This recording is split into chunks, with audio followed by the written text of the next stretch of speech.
Okay. Shows here I'm live.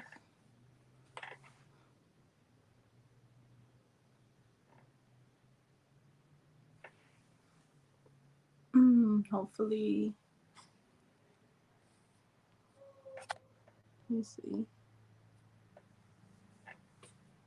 Hopefully I did it right.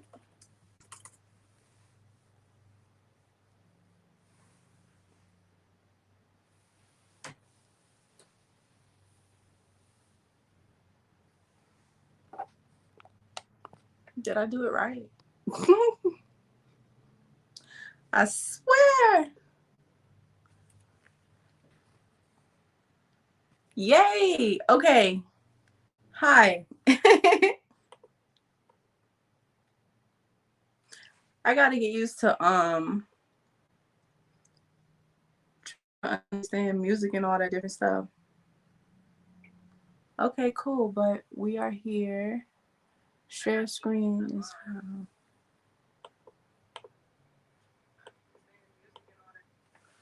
Share screen is how you can share the interview. Okay. Let me see. StreamYard. It's how you can share the interview.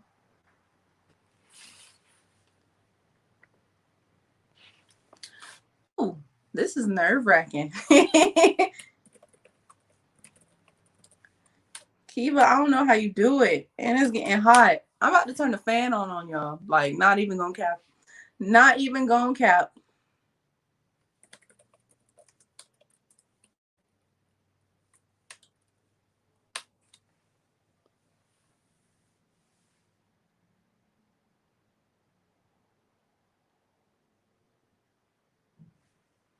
Okay.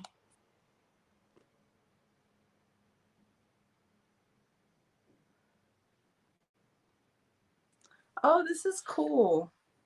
This is really cool. I'm trying to see. Yes, I will email you because this is starting to turn into a struggle. Oh my gosh. Let me see. Remove from stream.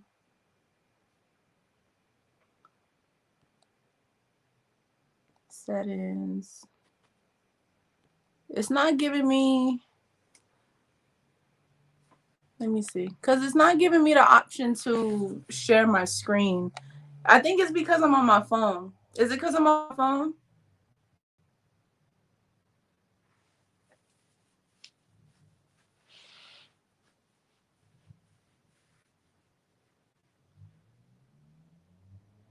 Okay, yes. That would be great actually.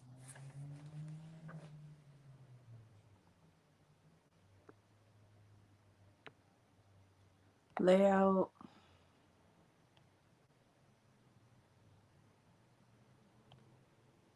Okay.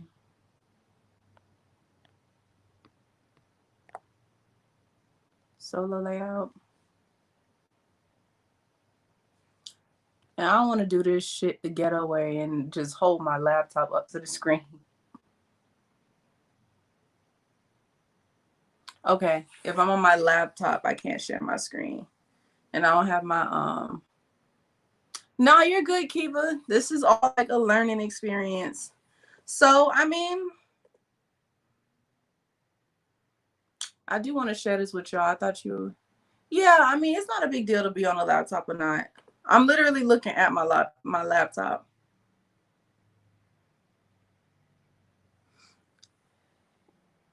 Okay, that's fine. So, what we gonna do? This is the trial and error. This is the trial and error stream. Shout out to Kiva for showing me StreamYard and how to get on it. I'm gonna definitely hit you up for that tutorial because I low key. Okay, so we're gonna begin. Yeah, we're gonna begin. So, and all of this will like go to my YouTube channel and whatnot. So we'll just start this off. I only have 2 viewers right now, but that's okay. Rome wasn't built in a day. It is hot though. Yeah, you have to use your laptop with StreamYard. I don't understand. So otherwise, we can just listen to it. I mean, would you mind if you were just listening to it? Because if not, like, I can either like record my reaction or do it live. You know, it doesn't really matter to me.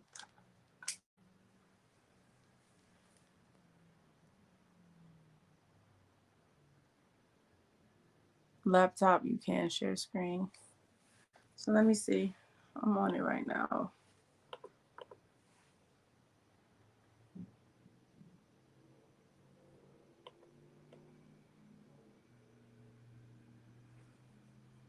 What is all this? Hi, Kishwar. I hope I said it correctly. Hi, Kishwar.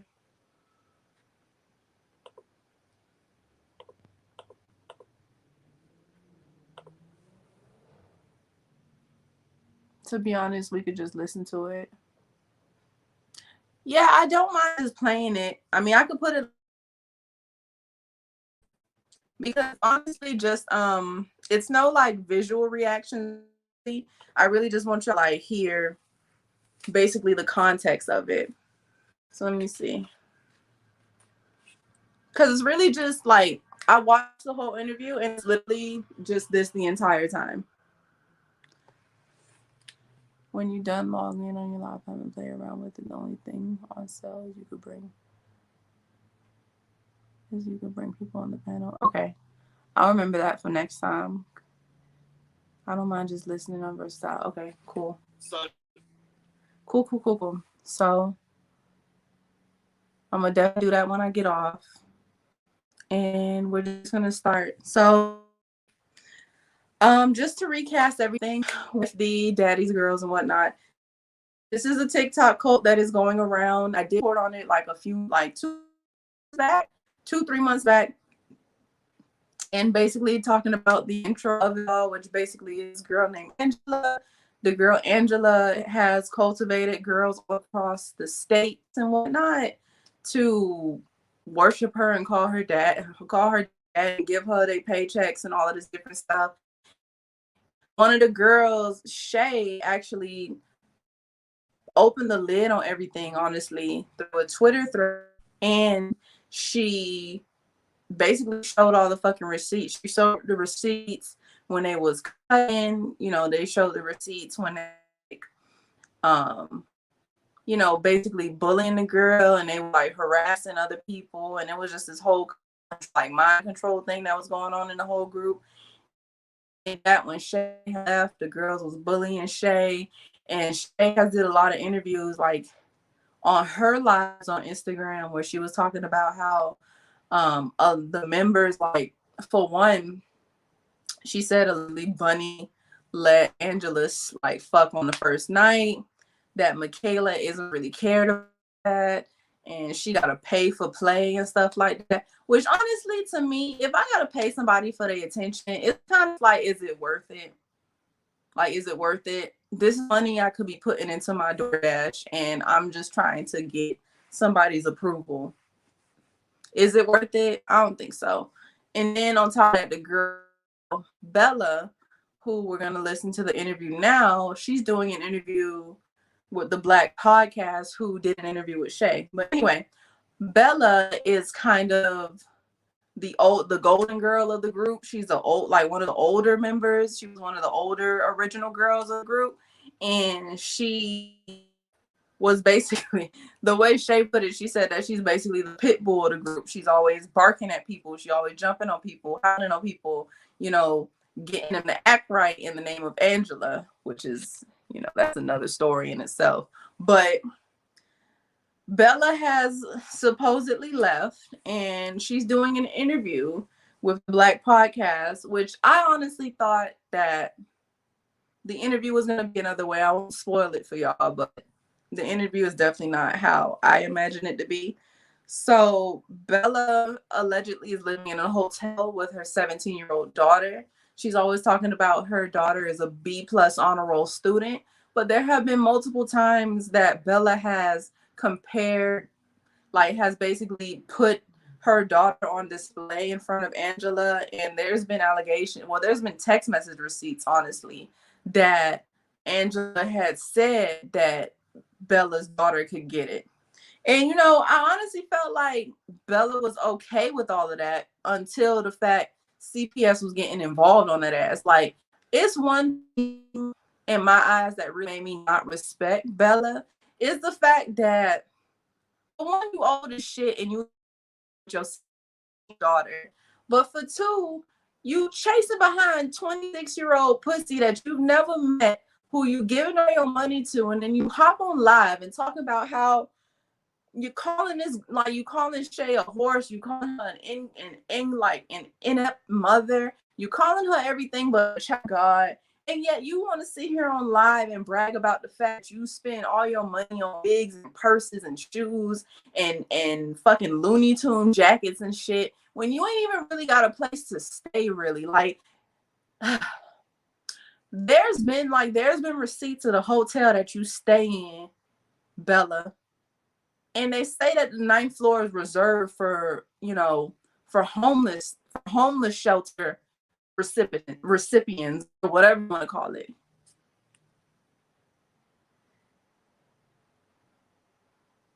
Prince, I don't understand your question. Yeah, like, honestly, the interview was not how I expected it to be. And then the thing that really disappointed me is the fact that, Bella, this was really your time to prove your point, talk your shit, like, say what it is that you needed to say, as far as like what happened, daddy's girl, why you left, all this different stuff. And really, it's just like, in my head, I feel like you still want to be buddy with Angela, and I don't understand why. Like, I really don't understand what it is about this girl that you got to hold on. Like, I feel like just watching all the videos with her and like seeing how Angela's been acting with all these allegations and stuff like that. Like, I'm sorry. If I had whole trafficking allegations against me, I would try to prove my point left, right, front, and center. But the fact that I'm going to sit here like, oh, how many followers do you have? What's your follower count and all of that stuff? I'm sorry, but I don't equate my worth to followers. I don't equate my worth to transitions on TikTok. I don't equate my worth to online validation. Like, Angela, if you a shitty person, just say that. Bella, if you want to be a shitty, just say that. If you want to really sit here and just say that you bitter at Shea for whatever the reason, just say that. But don't do all this extra shit, making it seem like you're a victim when you were sitting here basically encouraging the shit. And the fact that she says if Shea was abused, if all of this, then maybe I would believe her. She comes off as a shitty person altogether. Baby wipes. So yeah, we're gonna watch the interview. We're gonna watch the interview with the Black Podcast. This is definitely new for me. So if I don't know what I'm doing, I honestly don't know what I'm doing, but we figuring it out as I go. So yeah, let's begin.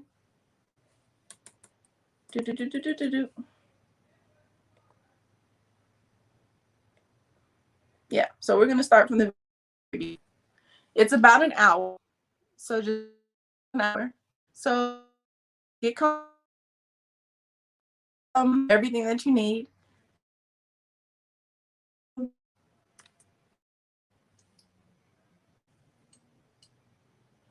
My volume on my laptop was low.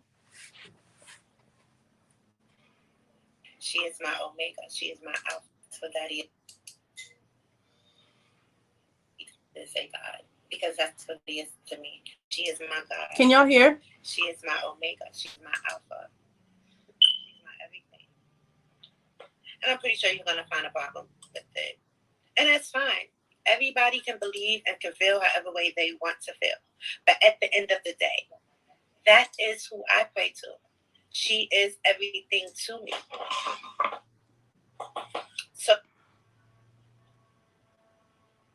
in another video. So that video was honestly one of Bella's like initial videos. That was one of the videos that she made in the very beginning, talking about Angela being her god, her alpha, omega, foot fungus and toenail and all that different stuff. She's basically saying how she worships Angela and how Angela is everything to her, which honestly, not even in a religious aspect. I just don't see how you can equate another human being to being someone that created you. Weren't you here before? I'm trying to understand. I hear my dog sniffing. I don't know where he is. John, to be honest, this whole situation is disappointing and disturbing because he a reflection of society and how mental health affects us. I agree with that, honestly, because I said in my initial video that, you know, it really shows how like isolation and, you know, a loss of hope or a loss of faith in a situation can really bring out the desperate side of people. And I really feel like this cult was made out of depravity. Like, I really think that this cult was made because, unfortunately, being BBW, it really sucks when you're trying to date. Like, it really fucking sucks to date. And, you know, when you don't have that self-esteem that you are going to get the person that you want, especially when it comes to LGBTQ, you know, as a fellow, like, as a bisexual girl, like, it does get frustrating sometimes when you're one size, when you're two, you like women, and you know you have to go through piles of shit just to maybe get someone who's potentially your time. So I do get that, but don't get the fact that these women feel like there is in the all, what is it? The all to be all, or whatever the case might be. Like, she is everything. There's way better looking studs out there. Trust you me, there's way better looking studs out there. Let's continue on with the interview. But yeah, so that was you, correct? Mhm. And you're talking about Angela in that video. I am. And who is Angela to you? Thank you, Gigi. End all be all. Okay. At that time when you made the video, who was she to you? Also, hi to everybody popping in. She was the person that I was Thanks with. for joining. Well, you referred to her as your guy. That's kind of what got us here. That, you know, that video, some others. I wanted to get your side of things. As you know, I interviewed another former daddy girl, Shea, and she kind of had a lot of things to say. So you have left the call, and I wanted to get your perspective as well. You called her your god. What would you like to know? I mean, why did you call her your god? Because that's how I felt.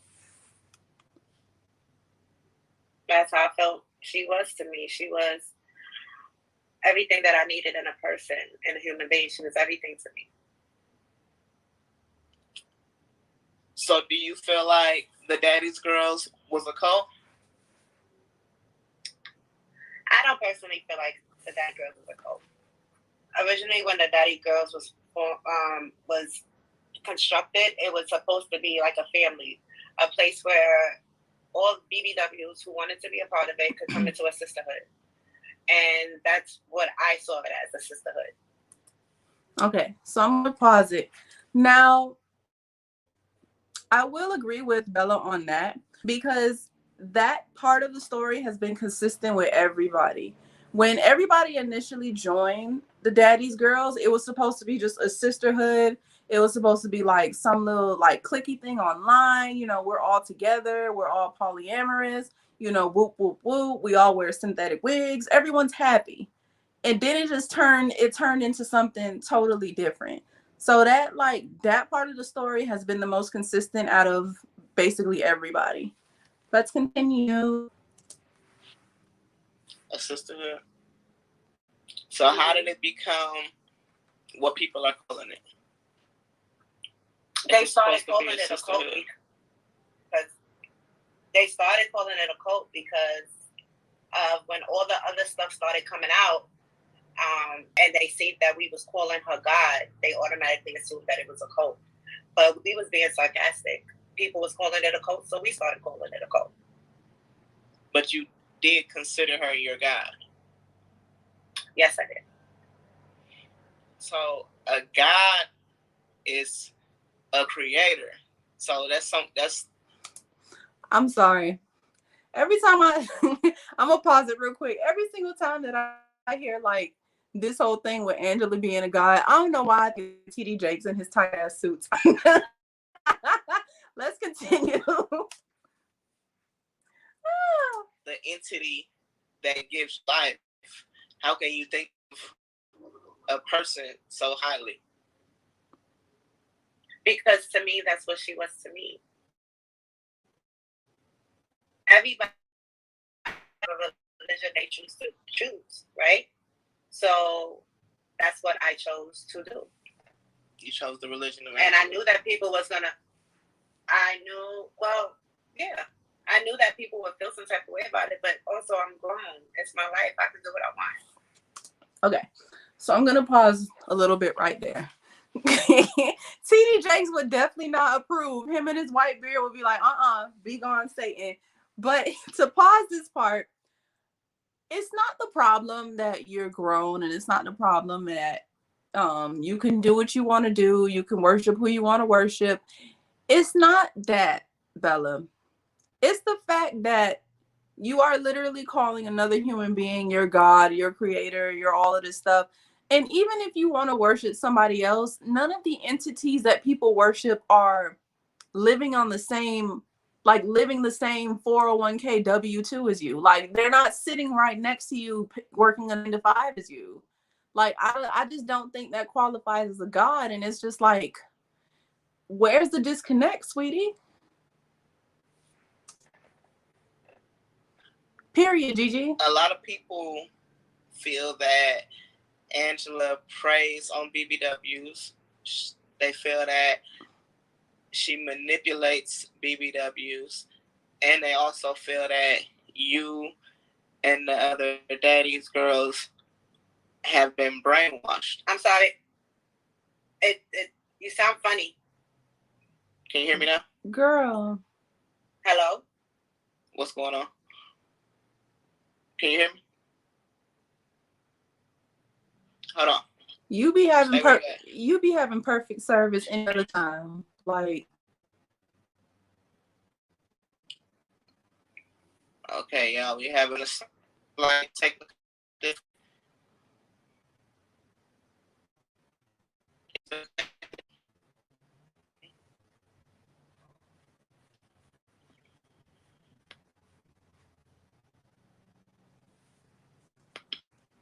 okay, they're having. Okay. People feel that. Okay. She's logging back in, y'all. Okay, so I was saying that a lot of people feel Angela BBWs, that she preys on BBWs, and that y'all are brainwashed. What do you think about that? You can brainwash people, but she never told us to call it that. We just started calling that, Shea included. I think she was faking being frozen too, Kiva. So who calls her God? All right, so at the time it was me, Shea, and Bunny. Put my feet up. All right. And then Shea left. And then it was me and Bunny. And then Michaela started calling her that. So all the daddy girls does not call her God. It was only a few that called her that. Everybody else called her daddy. What has she done for you, though, to make you call her your God? Exactly. She has done a lot for me. I have been really sick lately, and she has been there for me. She has been on the phone with me at the hospital. This is just my theory when it comes to it. I feel like the dynamic between Bella and Angela wasn't romantic.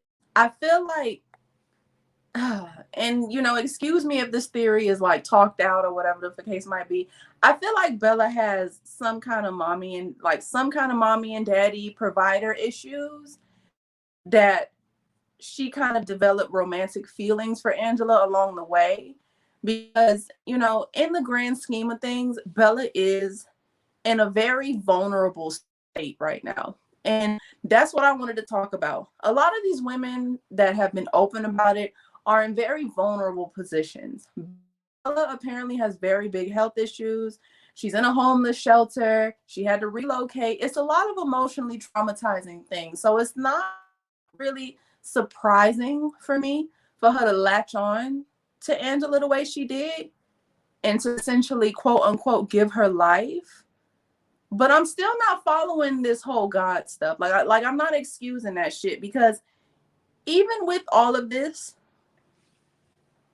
yes, and big self-esteem issues, like I really feel like Bella does not really have that love for herself where she can stand on her own 2 feet when it comes to life. Because, you know, even though I'm only 27, right? It's still the fact that, you know, I went through a lot of shit with my, you know, excuse my language, but I went through a lot of shit, just being a little personal, like with my ex-boyfriend or whatever.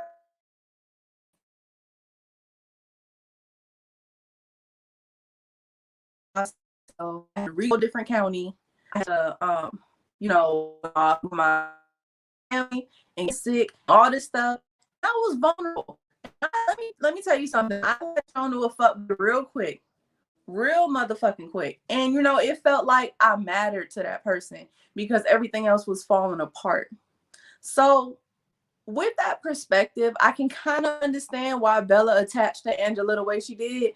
But I just have a 14-pound dog. She has a 17-year-old daughter that they stay in a homeless shelter, hotel, motel 7. Like, that's something that I'm just like, where's the priority with it? And, you know, not to downplay homeless shelters or whatever, but they do help you get housing.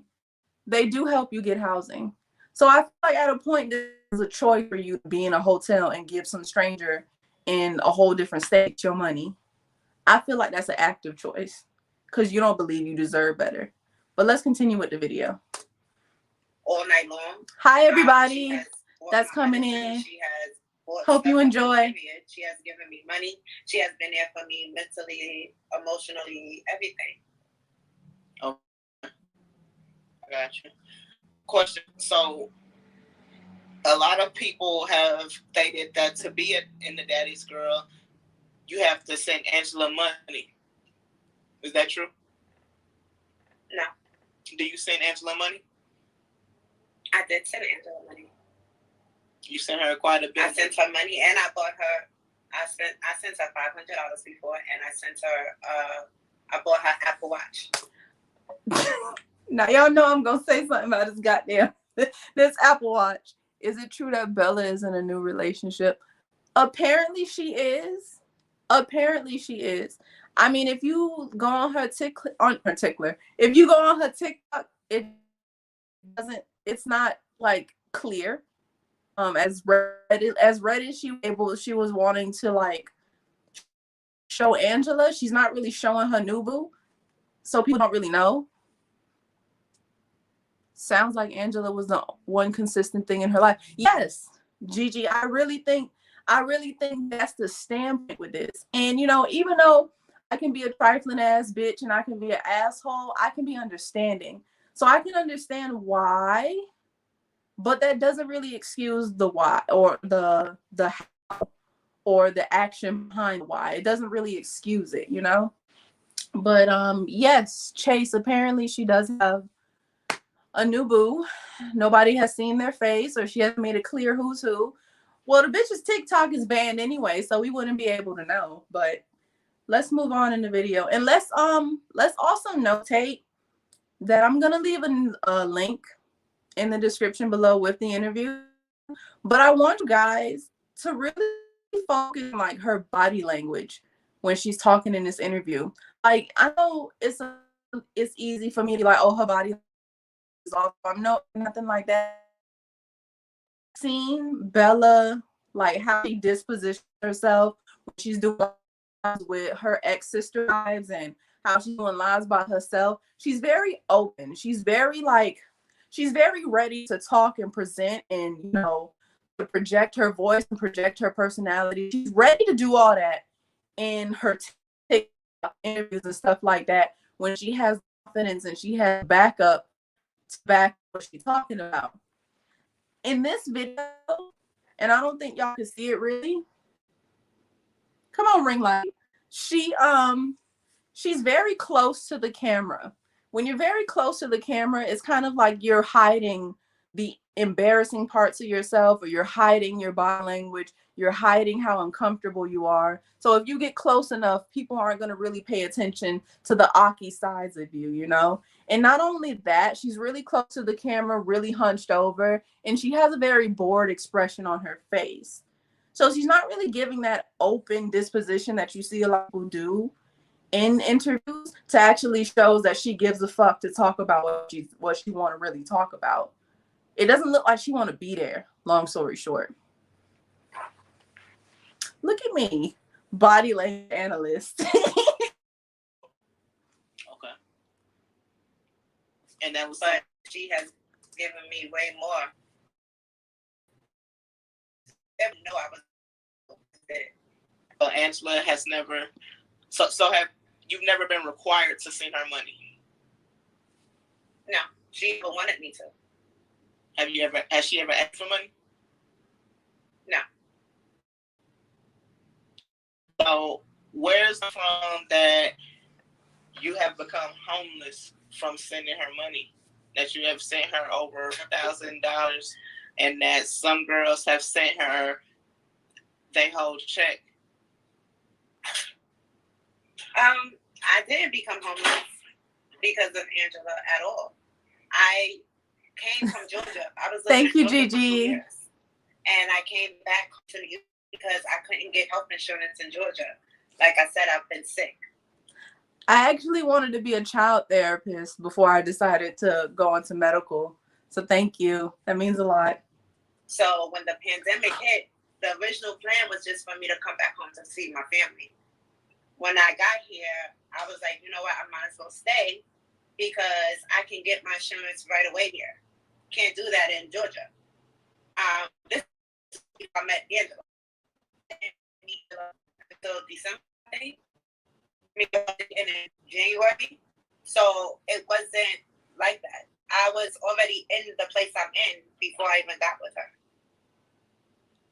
And she didn't even know until I told her. And she was mad. And then she was like, well, it doesn't look like it's a nasty place. I'm like, because it's not. It's a hotel. So you're staying at a hotel, but it's not. I am. But it's not because, you know, you didn't pay your rent because you were sending Angela all your money. No, I was living in Georgia and I decided to come back home to New York. I can go live with family. I just chose not to. Wow, making excuses. Yes, and you know, I paused it again just to explain a little bit or to give my opinion. There's no way. It's only so many times I'm gonna use a kitchenette and use a dirty bathroom to the point that it's just like, I'm not, you know, it's not the fact that you got family, you could choose to stay with them, but you don't. You had to have done something for your family not to want to be fucked up with you to the point they would rather you be. She couldn't get Medicaid in Georgia. Georgia's believe it or not, Georgia is one of the easier places to get unemployment, Social Security, disability, food stamps. It's one of the easier places to get it. So I don't understand why you left Georgia, which is really advanced in medical care, to go up to New York. I don't understand where it's something I feel to happen in her personal life where she felt like she had no support in Georgia and she had to go up to New York. She definitely was not saying anything against Angela. She wasn't. Like she keeps detailing the fact that her life is fucked up, but Angela did so much. Or Angela is her beacon of hope. Or Angela. She keeps painting Angela in this positive light when all her life is in shambles. one of the easiest places. She was just running away. She had to be, exactly, Gigi. She had to be running from something. She must have fucked somebody over. She must have did something foul to somebody. She must have burnt some bridges in Georgia or something. Because even in Section 8, Georgia, and I got plenty of family in Georgia, it's easier to get Section 8 in Georgia, even if you stay in like in fucking what? In Sandy Springs or in the forest somewhere, you have housing. And they love to give people with kids Section 8 housing, 2-3 bedroom vouchers, like it's fucking pop rocks of lollipops or whatever. They like to give them to people with kids.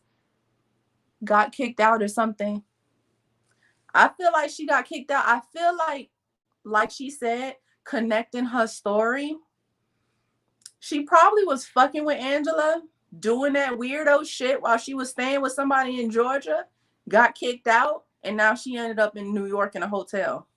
It's the only thing that's making sense to me, because why would you move from Georgia, where again they have very advanced medical care, to New York, like where I think like the medical care isn't the best. They're not horrible, but it isn't the best. I would have stayed my black ass in Georgia, if you ask me. We're going to continue on with the interview. I guess, honey, if Angela really cared, she wouldn't have accepted a dime for Bella. And that's my thing. That's my thing, Chase. If I know the bitch, and excuse my language, like, you know, I cuss a lot on my channel, so I'm sorry.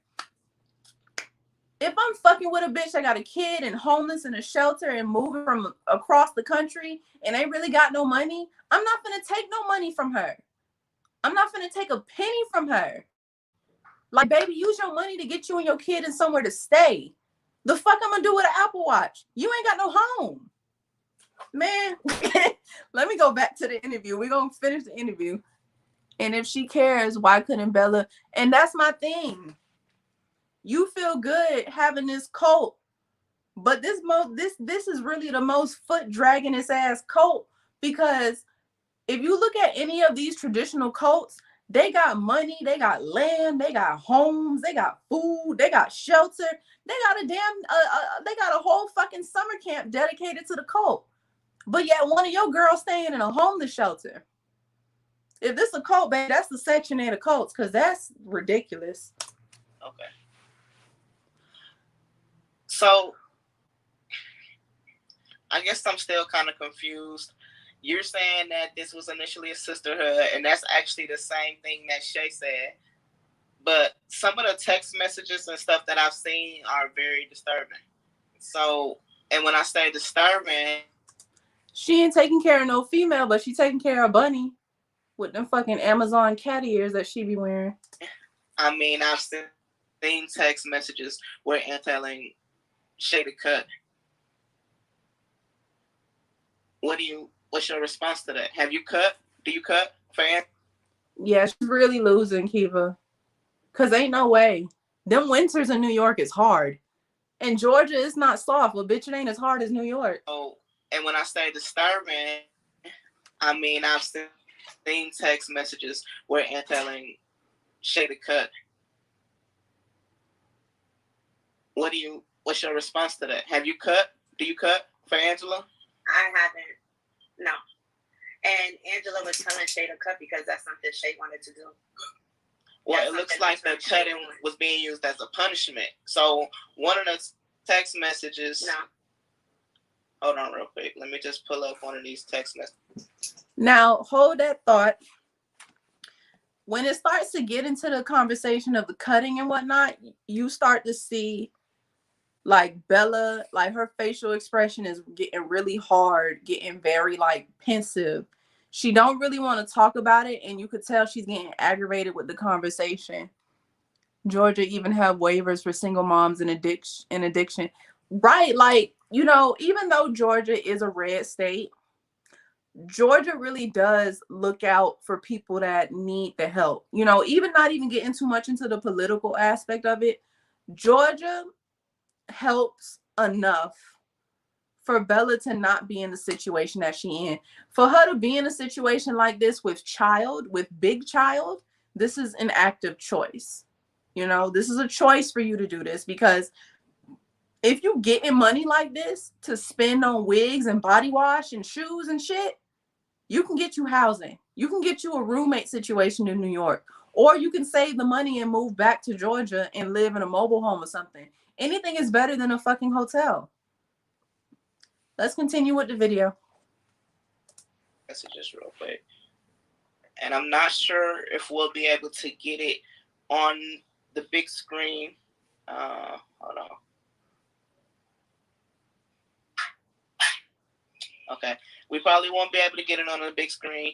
This is one of the text messages that I shared before. This is one of the text messages, if you're my friend on Facebook, that's in the original post. So at the top of the text message, this is Angela inboxing Shea on Instagram. And she says, "Fuck you, bitch. You could have told her you appreciate her coming, but this is daddy's life. I'm going to fuck you up. 4 cuts, 5 cuts, 6 cuts, 7 cuts, 10 cuts."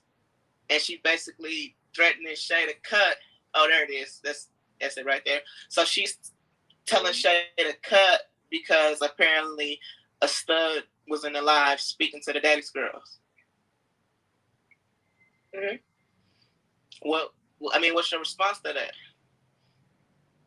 I don't have a response to that. I know for a fact that that is also something that Shea always asks for also. Hey, Ebony. So that was, you're saying that it was a punishment that Shea wanted. Exactly. But why would Shea want to cut herself? Because that's something that's been so on. You also have text messages of that also. Of Shea saying that. Of her asking for it. Okay, so really quick, we'll talk about this tidbit, and I'm going to grab my charger really quick. But really, I really want y'all to pay attention to Bella's switch in tone when it comes to Shea. I've started noticing, like, when it came to talking about Shea, all of a sudden, Bella wants to keep going to Shea. She wants to keep going and talking about Shea. She wants to keep bringing it back to Shea and what Shea do and what Shea influence and how Shea act and how Shea move and what Shea. But God, it feels like I'm talking about myself. But it's just like, Bella, you're not getting it. You involved in this shit. You aided in the behavior. But yet you more so focused on Shea and what Shea did and how Shea reacted to stuff. Like, you wasn't sitting in that whole text thread either. Literally, it shows Angela talking about 1 cut, 6 cut, 7 cut, 8. It's a fucking Lil Wayne song. And you have nothing to say about that. But you more so talking about, you got the text message. You got the text messages with Shea talking about cutting. Listen. Full transparency moment. Everybody does cut for different reasons. Everybody does cut for different reasons. I personally have it, but I have, whatchamacallit. Is it still there? No. Everybody hurts themselves for different reasons, right? The scar is faded or whatever. But I don't like the fact that Bella is talking about, oh, this turned Shea on and her cutting and all this different stuff. That's not the conversation at hand. We're trying to understand, why was cutting a part of your relationship with this girl? Why is cutting such a definitive act of devotion to another human being? That's what we're trying to understand. We're not trying to understand why Shea did it, because unlike you, Bella, Shea has been fully transparent as to why she cut. She's very embarrassed about why she cut. But you know what? She admitted to her truth that she cut because she listened to this girl. The same way you listen to this girl. The same way you got all these scratches and cuts and shit on your leg. You listen to this girl. You wanted to show your devotion to this girl. But then you want to sit here and you want to attack somebody else for doing the same exact thing that you did. I'm not understanding why. I still don't understand why Bella hates Shea so much. I don't. Let me check the comments real quick.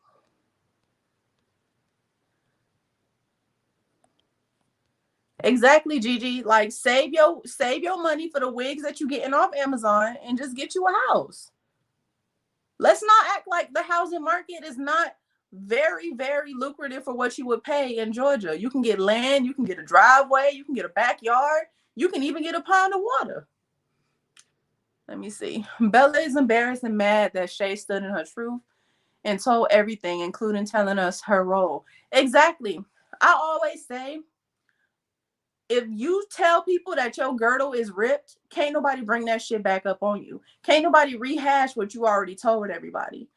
Bella is mad that she don't have no ammunition on Shea. She don't have no say-so on Shea. She can't twist the story on what Shea did because Shea laid everything out. It's so much that you can bullshit with when it comes to text receipts and screenshots and call logs and stuff. Visual evidence holds up in the court of public opinion way more than verbal proof. Ebony, this is Nature Boy vibes. I don't really know about Nature Boy, but I had heard he's on some cuckoo for Cocoa Puff shit too.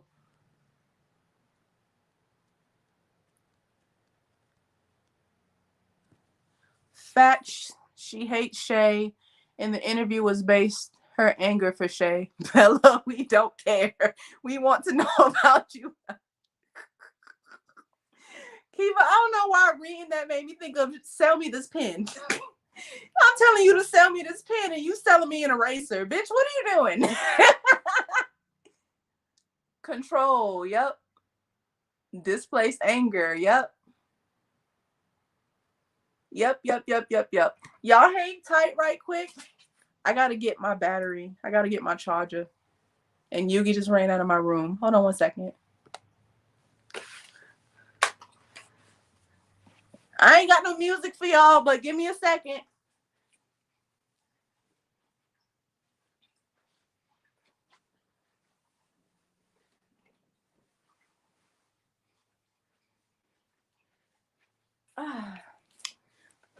Okay. I would definitely be better equipped with intermission music for y'all. Literally, my birth chart made me jump on StreamYard on a whim. So I'm not going to act like I know that I'm doing everything correctly. I just hope y'all enjoying it. Okay, we're back. My phone is charging. Yugi. I would try to have Yugi make a guest appearance. He's in the bed right now. Okay, so we're going to finish the interview. I hope y'all having a good time. Make sure y'all leave a like on the video. I think you can leave a like on the video and leave comments and all of that stuff. About 3 wigs. Gigi, get out. Get out. 3 wigs. 2 frontals is a down payment on a house. Let me see. Has CPS been called yet? Apparently they have been called.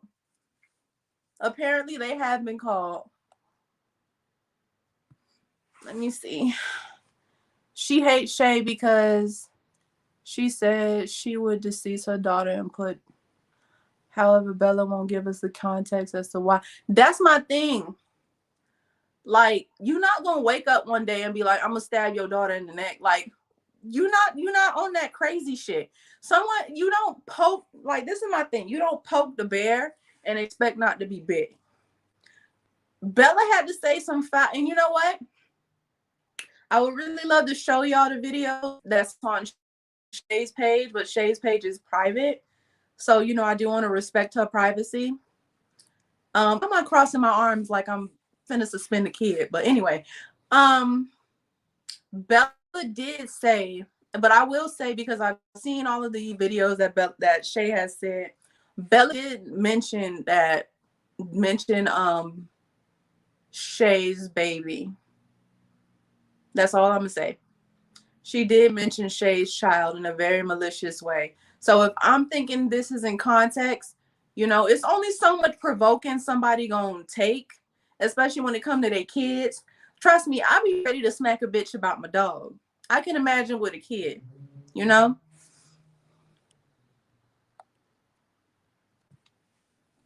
but that's why she hate Bella. Child, Bella said worse about Shea and her kids. Give it a rest, Bella. Exactly. Ebony, that part. Gigi, yes, but Bella said threatening things. Exactly. Like, let me tell you something. First, I really didn't have an opinion on Bella, except the fact that she was too fucking old doing this. But when I started seeing the videos with her, like, really going in about Shea, and I'm like, bitch, you ain't no Vogue model yourself. You ain't no Calabasas studio party. Fuck yourself. But anyway, they got smoke for the wrong people. They really do. They the oh man, they got smoke for the wrong people. For the wrong people, Gigi. All right, let's keep going with this video. You're right. But some people might say that she was asking for it because at that point she wanted to do anything to please Angela. No, that wasn't the case. She even asked Angela to make me and Bunny do it so it could turn her on. You have those messages too. I do. So what was the relationship? So how would that be a punishment? You understand what I'm saying? Like, how would that be a punishment for her? She's telling her, I want you to make them do it so it can turn me on. I want to see blood. I'm like, what? Why would she want us to do that? That's her thing. That makes no sense to me. So are you still a daddy's girl, Bella? Ebony, her whole TikTok is banned. Poof. No, I am not. I'm in a whole nother relationship. You have another my baby. Girlfriend or boyfriend? Girlfriend, lesbian. Okay. So you have another girlfriend now. You're no longer with Angela. You're no longer a daddy's girl. Why? Well, the original reason why I left is because my child was getting pregnant. People were threatening to kill my child and bury her next to my dead mother. They called ACS on me. And anybody that knows me knows my baby is my life. So when all of that started happening, plus all the stuff from before, I was like, oh no, I can't. I had a long conversation with Angela. She was mad at me. She wanted me to stay. And I told her I can't do this anymore. I can't. Like, this is too much. It's starting to become to where people are threatening to kill my child. That is a problem. Who threatened to kill your child? Shea. And I have those text messages. Give me 1 second. We're going to put those up on the screen. And Llama, that should be image 3683. So if we can get these text messages on the screen, and I'm not going to lie, these text messages are super, super disturbing. What I will say is I was surprised to see all these text messages. And what I will say is that obviously Shea was, and it's not an excuse, obviously she was extremely hurt. This was never the vibe that I got from Shea, from talking to her, interviewing her, and talking to her after the interview. So when you sent me this, I was completely shocked. And I'm not going to say it like I just know her, but I was shocked by this. But anyway, we're going to get the text messages on the screen, but I'm going to start reading them. And like I said, y'all, if you got your kids around, you might want to turn it down. There's a lot of cussing. And this is just text messages back to back. No response. It starts off with, bitch, tell. Gigi, yeah. Basically, ACF, I guess, is New York CPS. So I guess when she realized she could go to prison off of this, she started to back off. But all the other shit was free game. Oh, was she in the comments during the whole video? Good. Because she, like, Bella don't look like, okay, you know how when you, like, when your mom wakes you up early in the morning for Sunday service, and you know you don't really want to go there for the Bible study, for the pre-Bible study of the Bible study? That's basically how she looking. Like, she looking like she don't want to be there. She looking like the host, Ashante, I think that's her name. She's acting like the host is wasting her time. you know, that's the disposition that she's giving off. Let me check the comments.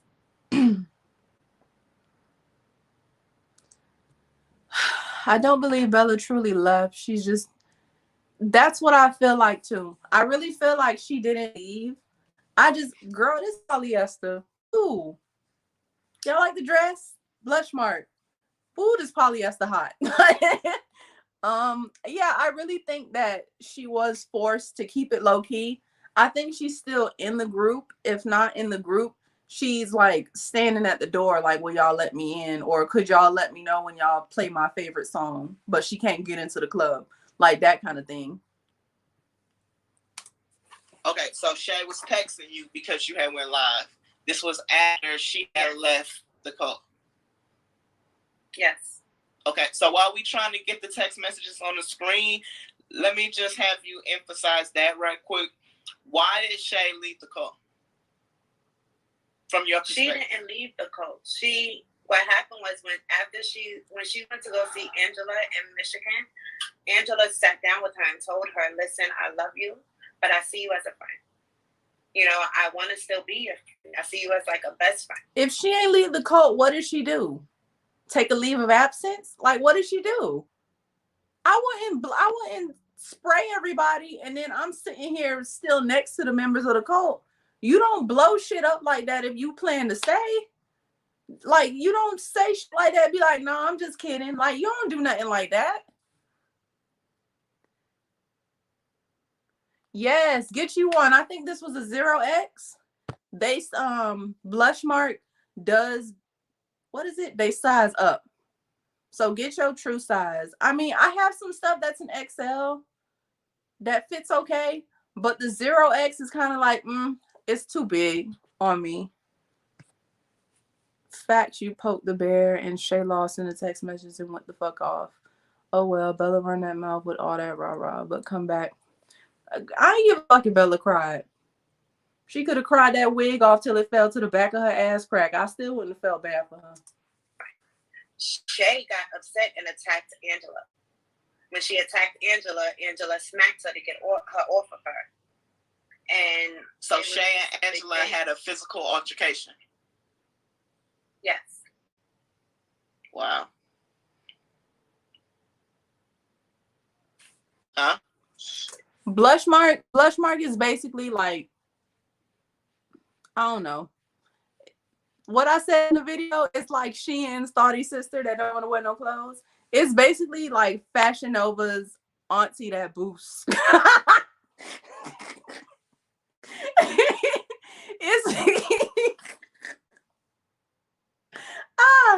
It's like the uncle that sell perfume on the back of their truck. It's a cheaper version. It's a cheaper version of let me be serious. It's a cheaper version of Fashion Nova. It go like, I like blush mark because they go up to 3, 4X. Like everything got from blush mark is like a 0X, 1X, and they all fit really good. The only thing I would say is they size up. So your true size, I'll get your true size. I think there's only one thing that I got that's a 1X that like fits good, but everything else I have is a 0X and it fits fine. And you can always, there's a bunch of videos and stuff on YouTube with it as well. I like it. A lot of plus size girls go to blush mark. I know there's Shea and I think Shea and something else, but I've seen a lot of plus size girls go to that boost. A lot of plus size girls go to blush mark, then they do Shea. I don't know why Shea. Leave me alone. I'm trying to get these people an interview. Is Angela married to that African stud? Girl, I don't know if Angela's married to Coming to America light or not. I think they do have something going on with money because, you know, Africans like to do a little scam, but I don't know if they're married. I honestly think there's something going on. Not marriage, but I think there's something going on. Are you here? I'm getting a call. I'm sorry. Can you hear me? Yeah. I can't see anything. You can't say anything? I can still see me? you. Yes. I can't see nothing. All right. So Bella might have to. Okay, there we go. Are we able to get that? Were you able to find that text message? It's image 3683. It's in the drive folder. So anyway, so according to you, Shea was pretty much kicked out of the cult. She wasn't kicked out. Angela just told her, like, listen, I see you as a friend. I see you as my best friend. I don't see. So here's my question. You saying that she's not kicked out. You saying that she wasn't kicked out. She didn't leave. Well, where is she then? Is she in timeout in the closet? Like, your story is not consistent. Is she in? Is she out? Like, it's just a simple yes or no question. You, like, us being in a relationship. And she wanted to be in a relationship with Angela. She felt like she was the first girl to ever be with Angela, like that, as far as the daddy girls are concerned. Shea was the first daddy's girl. Yes. Officially. She thought in her head that meant that Angela was going to marry her and have kids with her. Okay.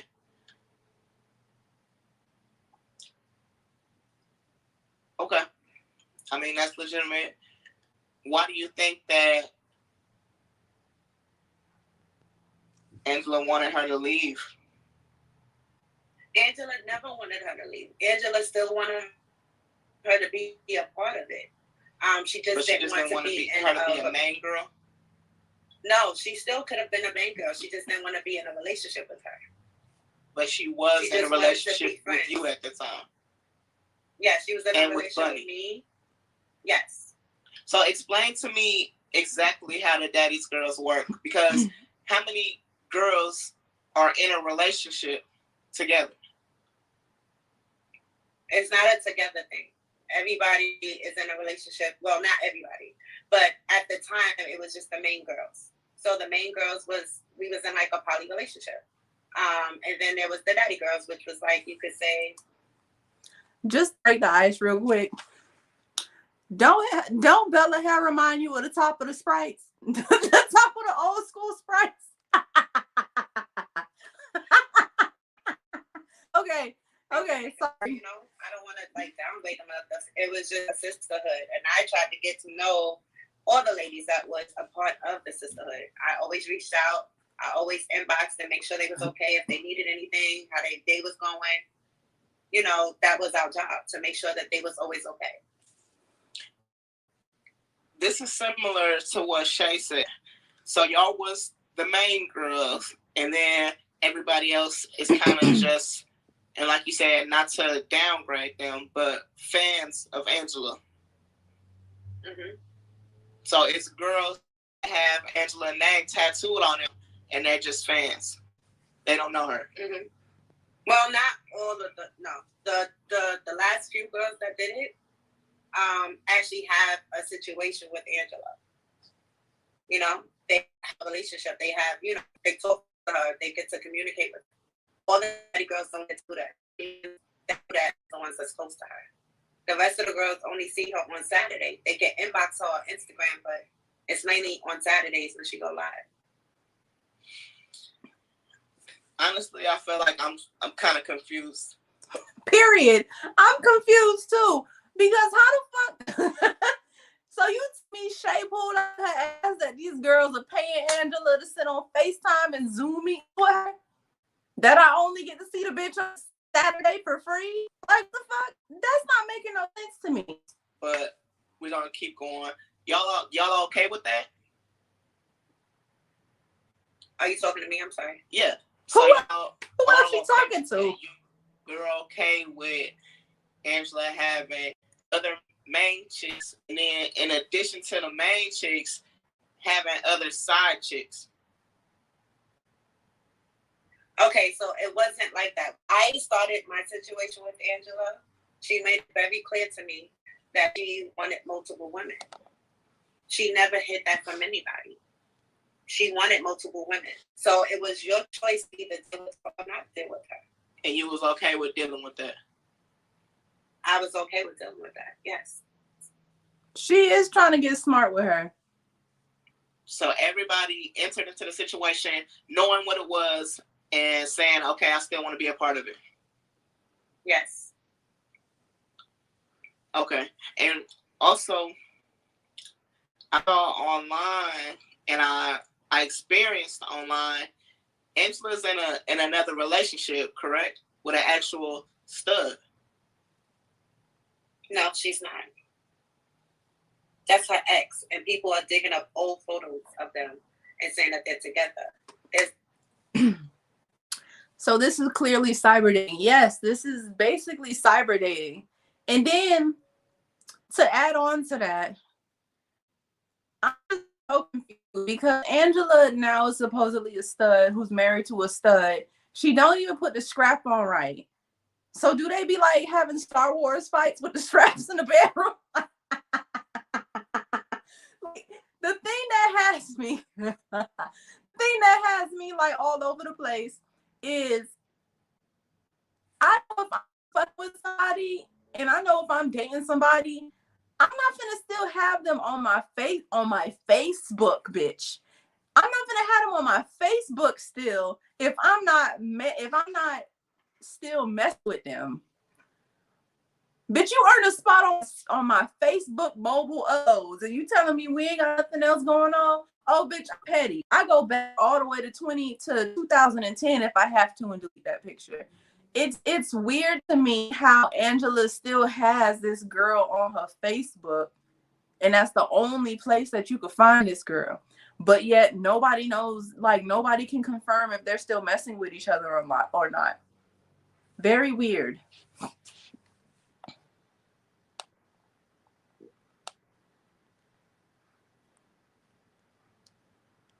Kiva, I'll be damned to FaceTime somebody on Zoom and fucking on FaceTime and Zoom like this is a fucking college class or something. But I met her in January. Yeah, she met her and she fucked. Child, please. There's no recent photos of them together. That is her ex. That's her ex. That is her ex. So when and as everybody can see, her ex was a BBW. Her ex was a linebacker, bitch.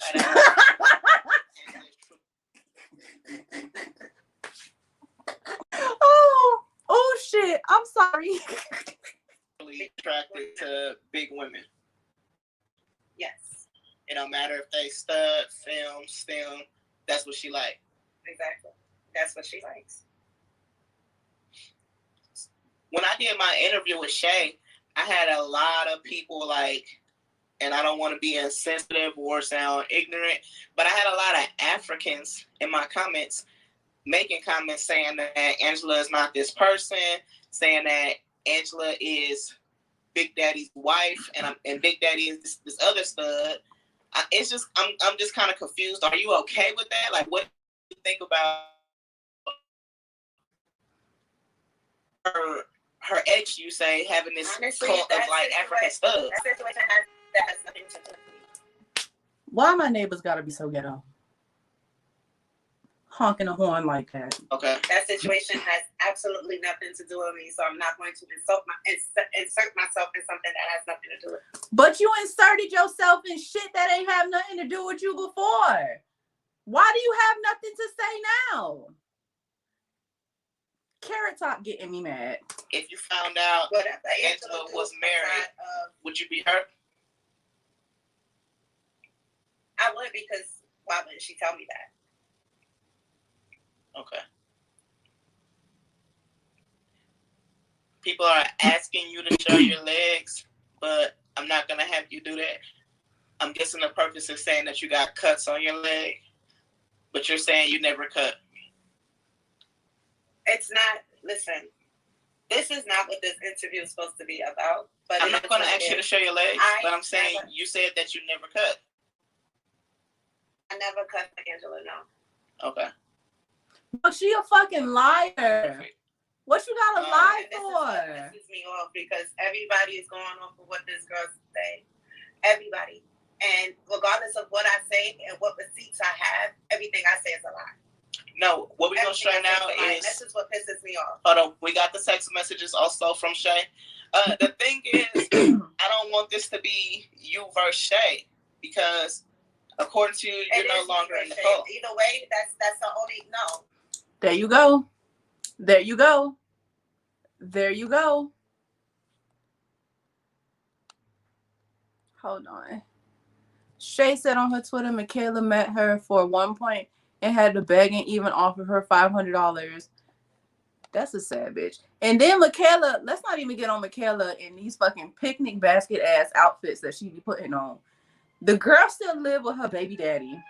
She was caught playing with herself on live, and her baby daddy told her to get her ass up and go play with the kid and then go feed the kids. Like, Michaela ain't got no room to talk about nobody. Oh shit. I didn't know I could do that. Wow. Okay, how do they know what she likes? That's my thing. Like, how you can only know so much about somebody from the shoulder up.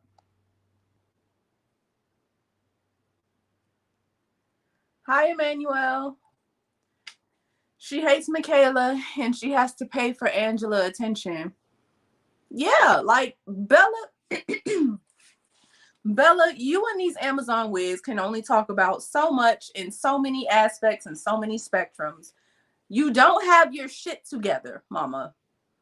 You don't have your shit together. You hate Shea. You hate yourself.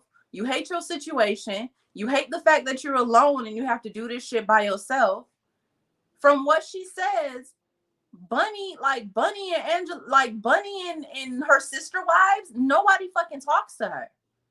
So was it worth it?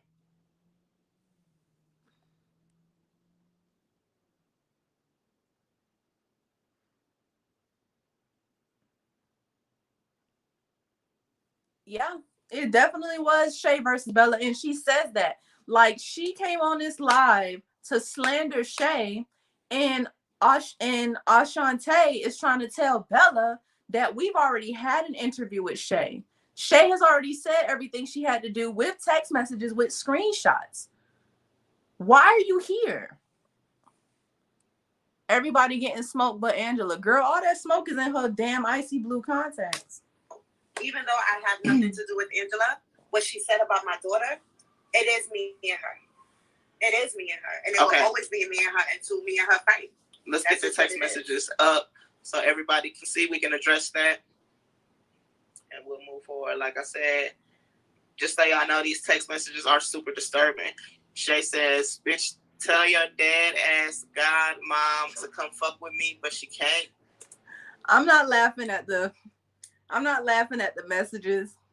I'm just like I said before, in the court of public opinion, when it comes to screenshots and voice recordings and stuff, it's very awkward to have the shit read back. And then I'm silly as fuck. I'm thinking about Morgan Freeman reading these text messages. Ignore me. But in the court of public opinion, if somebody's reading back these messages, there's nothing really that I can divert from except the context of the messages. But again, Bella is only saying bits and pieces of what Shea responded to. But I don't see your blue bubble nowhere, boo. So how am I supposed to know what you said?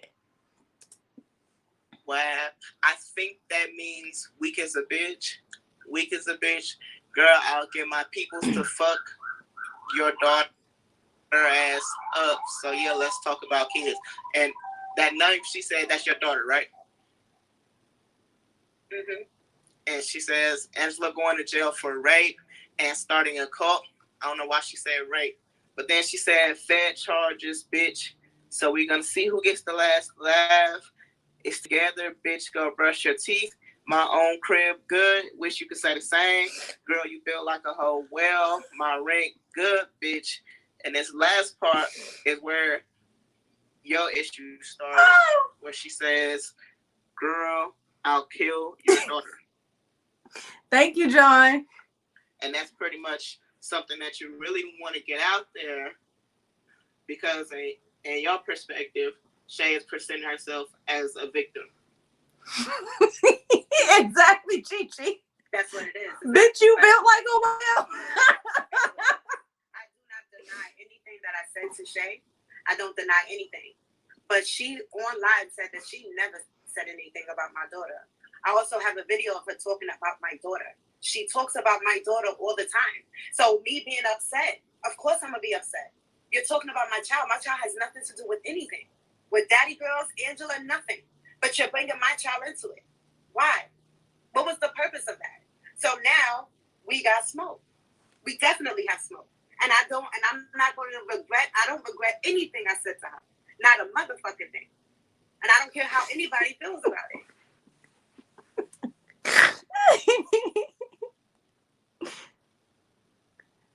Oh. Yes, the way she reading the messages got me out. Take me out. When you get caught by your dude on TikTok live being inappropriate, and Angela lost respect for her upon finding out her kid was in the next room, and Michaela has sent her thousands. And that's my thing, like the priority is not prioritizing. I'm staying with my baby daddy, finger fucking myself for another bitch on live I've never met, with my kid in the next room playing with Roblox.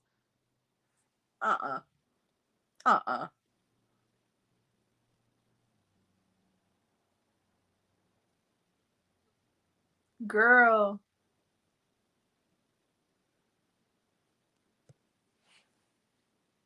Yeah. She assaulted Bunny, and it's a whole big thing. It's a whole big thing with that thing with Bunny. Yeah. You said you was going to kill my child. I never said I would kill your kids. Never. Yeah. Now I said you need to stop worrying about what's going on over here and get custody of your kids. That's what I said. And I told her she needs to get her daughter eyes fixed and get a comb for her son here. That's what I said. I never threatened to kill her kids. But she threatened to kill mine. And so why is she saying all this stuff? She don't get rowdy about her kids. But where is all this coming from? Why was she sending you all these text messages? I have no clue. It was Mother's Day. I was on live on TikTok. I had no clue what was going on with her. None whatsoever. I'm on live. We celebrating Mother's Day on my live on TikTok. My TikTok live got banned, and she was texting me while I was on live on TikTok. That's why there's no response to those text messages, because I was on live.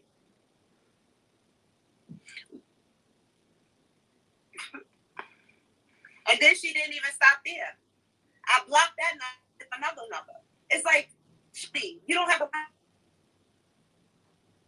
And this is after Angela told her that she no longer wanted to be with her. And this is, look at the comments. Once you bring a kid into it, she brought my kid into it first. This was on Mother's Day. God, this is getting me mad. Shea did not bring Bella kids into it first. I'm not going to disclose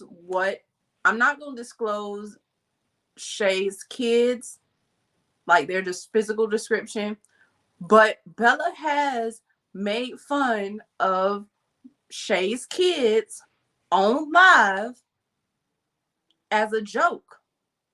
She has made jokes about Shea's kids on live, and she thought it was cute and a kiki, and she thought Shea wasn't gonna snap back on her duck ass, and she did, and now she can't take it, because I genuinely feel like Shea would beat her ass. I genuinely feel like she would beat her ass.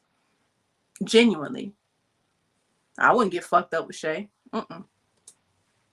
This was Mother's Day, which was May something.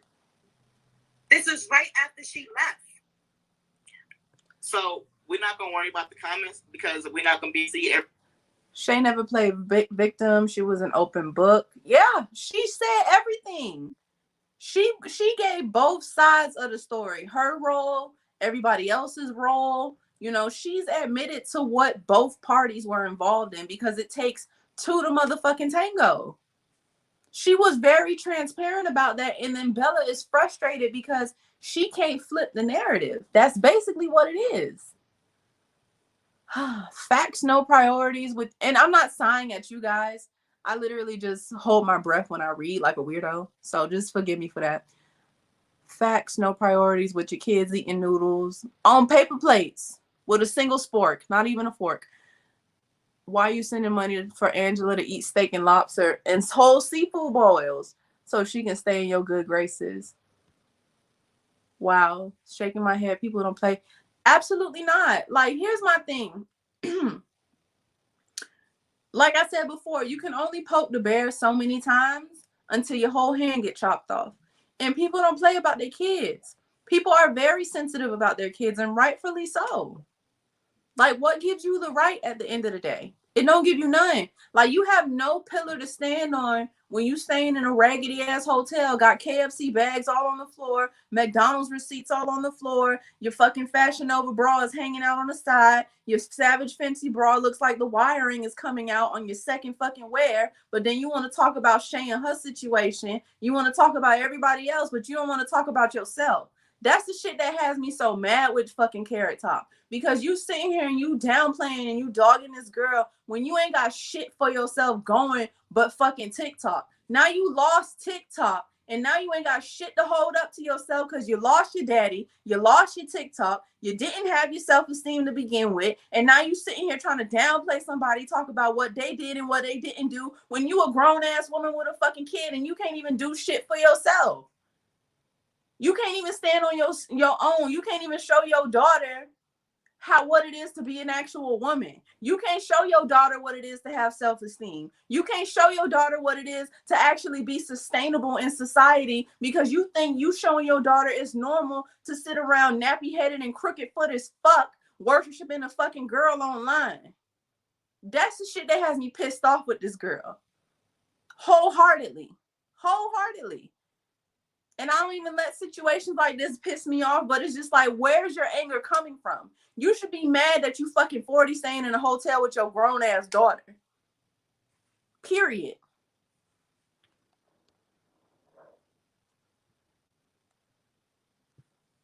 Really, she randomly, let me see. It's Scorpio season. Really, she randomly started sending you those texts. No, Bella said some foul stuff to Shea, and Shea responded, and you cropped the text messages. And that's my thing. Bitch, we know a crop when we see it. Damn, bitch, you that blind to put the font size to 40 till you gotta hide your messages? You ain't slick. And nobody's on your side because of this. You trying to be slick and exposed when really your whole panty line is showing. Oh boy, let's continue with the interview. Every comment that come through. So let's focus on the interview. And my question is, before this, what was your relationship with Shea? But before she sent you this, me and Shea was cool. We was cool. We talked every day, all day. Every day, all day. She was there for me. I was there for her. We had a sisterhood. So for you, and then she used to say she loved my child. So you say you love my child, but then you threaten to kill my baby? Like what? And then tell people I'm an unfit mother? You call ACS on me to try to get my daughter taken away from me? Of course we got a problem. So, Bella, when me and you was talking yesterday, what you told me right off bat was that you feel like everything that you're going through. Well, right off bat, I asked you why you left the call, and you told me it was because of Shea. And I asked what you meant by that, and you said, I'm sorry, I can't hear myself. And you said that the reason you left the cult was because of everything that Shea caused. That all this uproar, all this attention that y'all are getting is because Shea was no longer welcome into the cult, and she wanted to cause problems for you guys. And you still feel that way? It wasn't that she wasn't welcome. It's not that she wasn't welcome. Nobody ever kicked her out of anything. She got upset because Angela just wanted to be her friend. And this is what happens when a woman that's born. I don't fucking know. So that's why you left the cult? Because people started... I didn't leave. Yes, people started threatening my child. Over Shea? With my daughter, over Shea. With my daughter is everything to me. I don't give a hell who I'm with. Some people have said that your daughter was a part of it too, that she was in the Daddy's Girl. Is that true? No. My daughter don't know nothing about nothing. My daughter calls Angela Ange.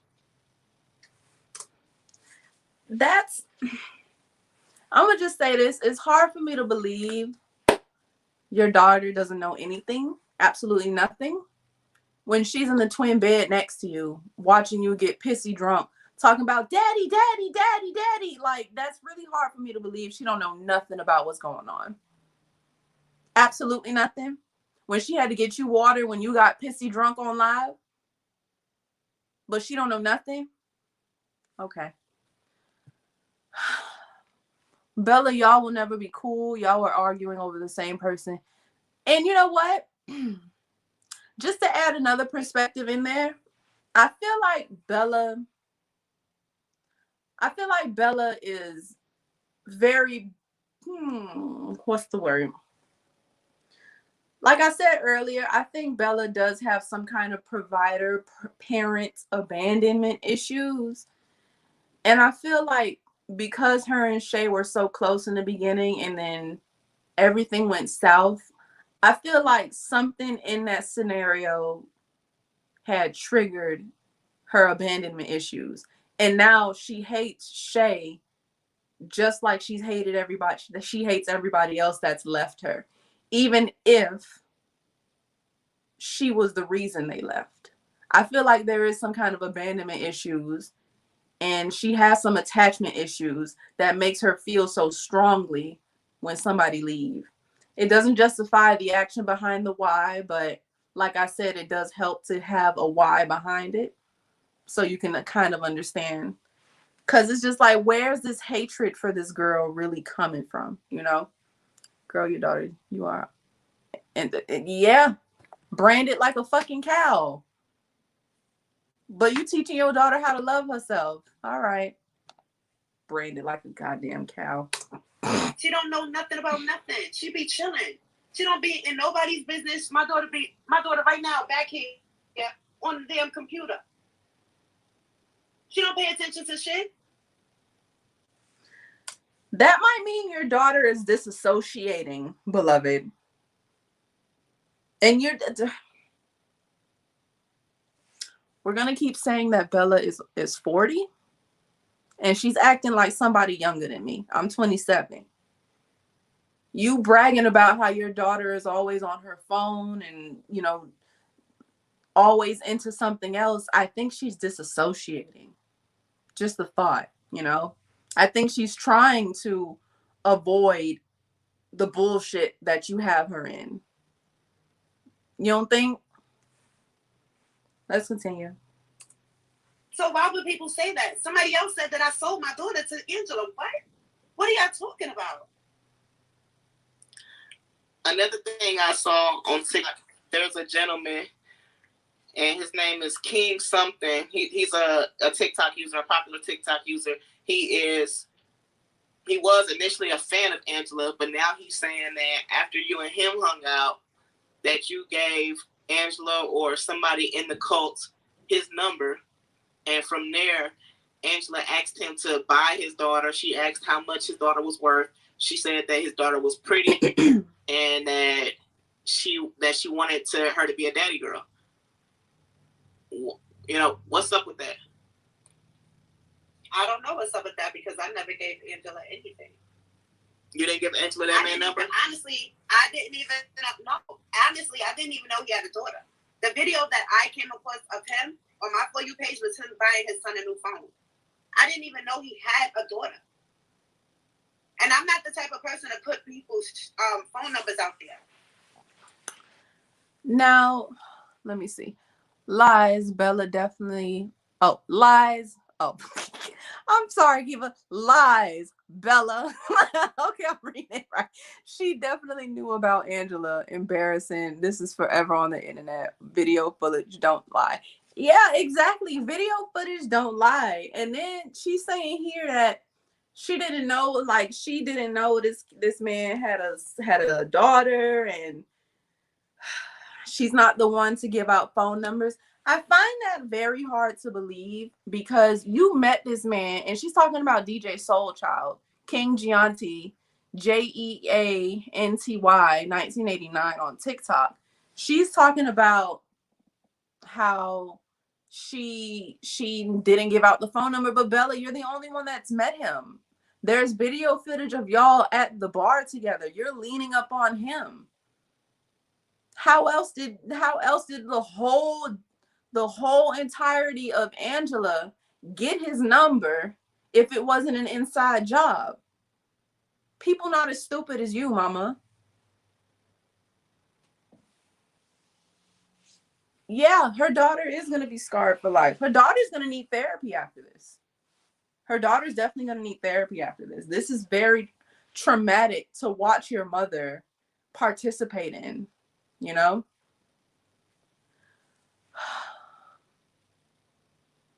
She doesn't.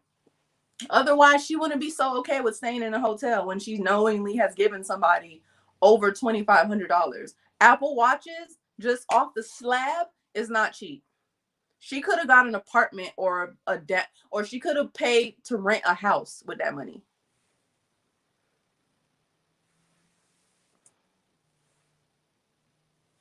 I don't do stuff like that.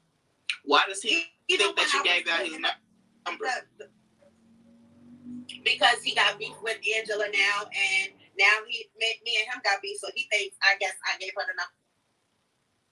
Sorry, hold on. Because of the beef. I'm not like that. Even with Shea, I didn't even push.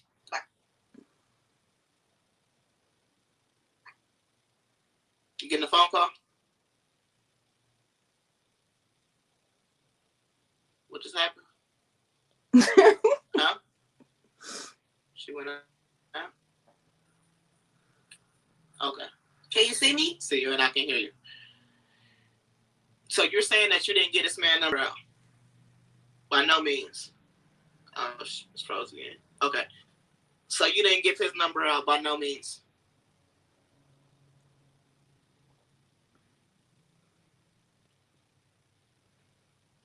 Okay, she's froze. Probably just bad connection. Let me find this guy's name on TikTok so y'all can know who I'm talking about. I just think it's wild she has all these connection problems when it's something she don't want to talk about.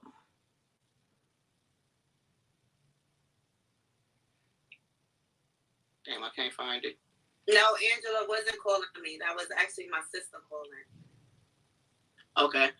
Like I said, don't worry about the comments. You can't see all the comments. I'm sure you got a lot of support in the comments as well. But like I said, so you didn't get that gentleman. You didn't give his number out.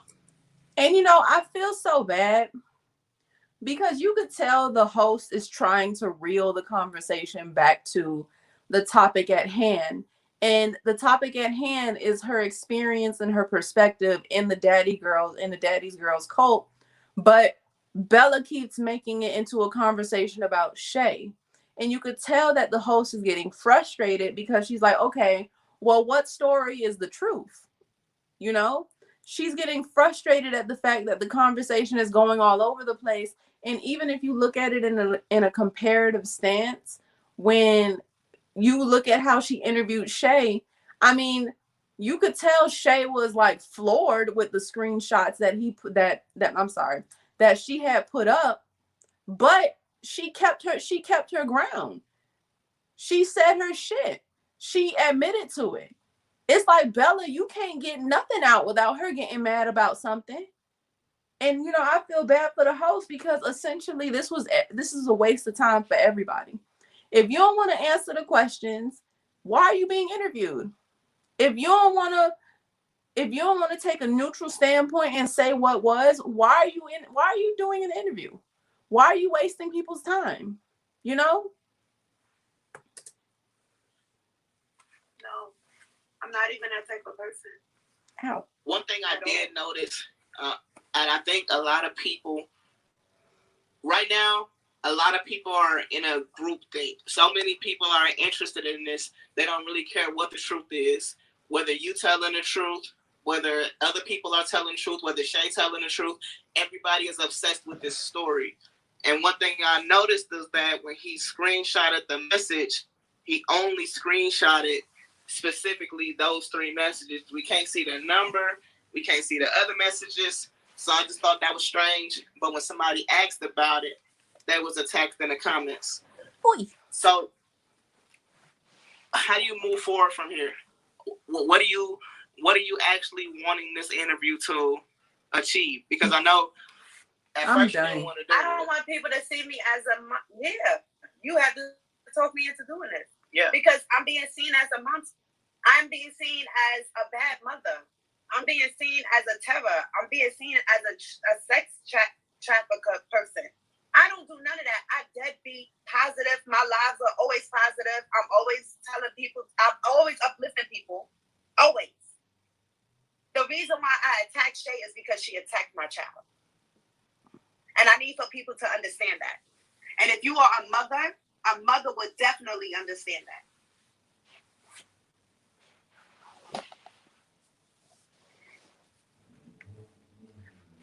I mean, I'm going to say this.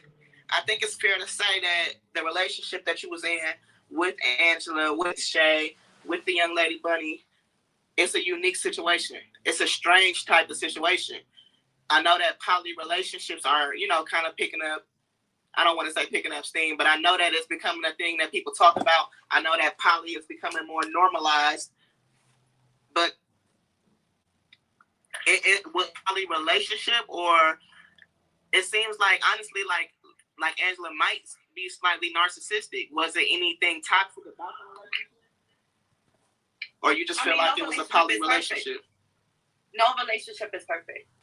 No relationship is perfect. Of course there's fights. Of course there's arguments. You know what I'm saying? But that's normal. That's normal. It's normal to fight and argue. There's nothing wrong with that. And you okay with your partner having multiple other partners? At the time. So, just to talk on this real quick, and I said this in my other video, the conversation at hand is honestly not about the fact that she was in a polyamorous relationship, because I do agree with Ashante. I do agree about the fact that polyamory and poly relationships are picking up speed. I mean, I was around during the Taz's Angels era. There was a poly relationship, a poly couple or whatever that I followed on YouTube. 3 is something, 3 is better than 1 or something. And, even if you go on Snapchat or whatever, there's a polyamorous couple that just got married. Like, a lot more people are talking about polyamory, and a lot of people are interested in polyamory, but it's not that dynamic that people are trying to understand. It's the fact that this polyamorous BDSM style relationship has turned into a manipulative, love bombing, money laundering cult, where people are isolating themselves from their family and giving plentiful amounts of money to the point these girls can't even sustain a lifestyle on their own.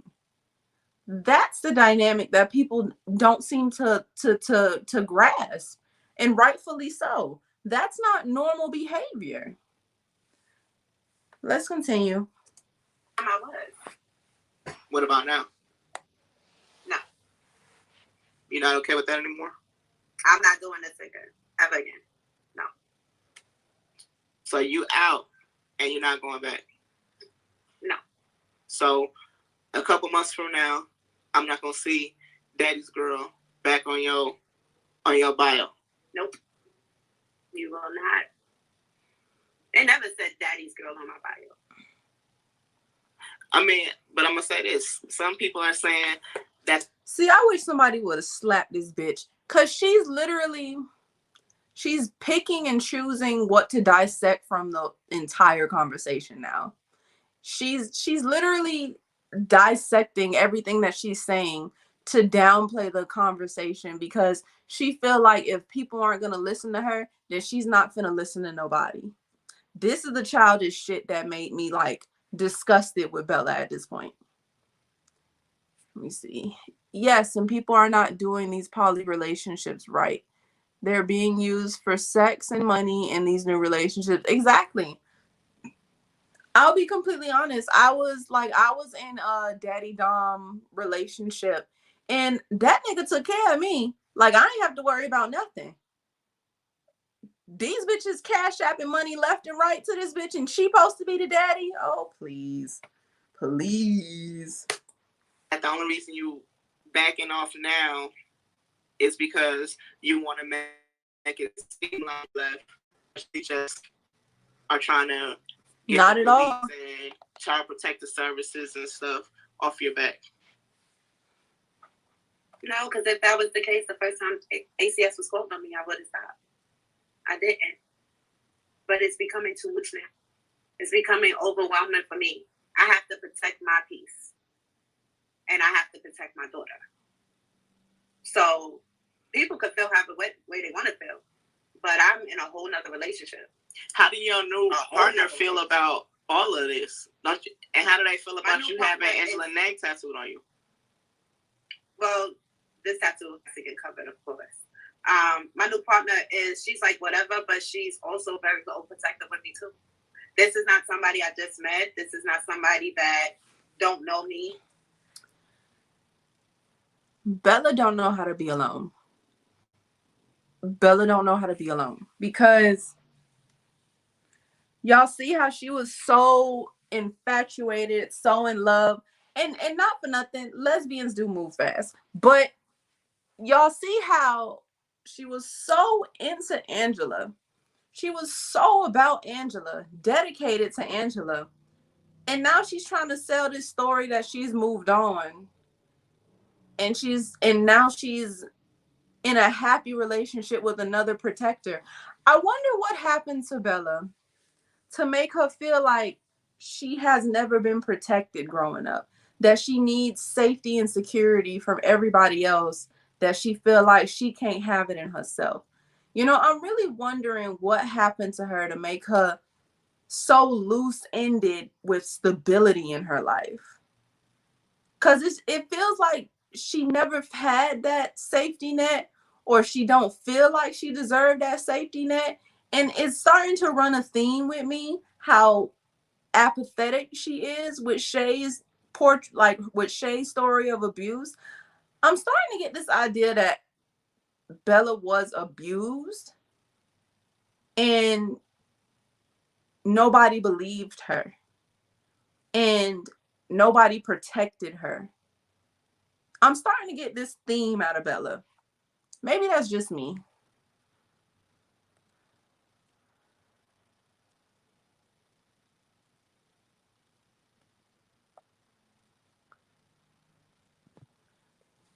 I agree. It's going to be more on the rise.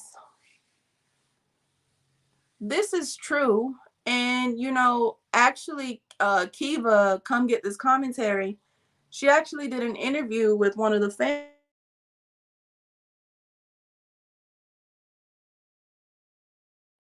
But they were actually doing an interview with a family member, and they were saying that they were waiting on Social Security to come in on top of, like, you know, the stimulus checks and whatnot. I think she got it or not. I really don't remember from the interview. But people are getting money during this whole panini. And I really feel like Angela saw this as an opportune time to pounce on vulnerable women. Yes, Kiva, they're supposed to be mutually beneficial, not all this sacrifice for one person. Oh, yeah, absolutely.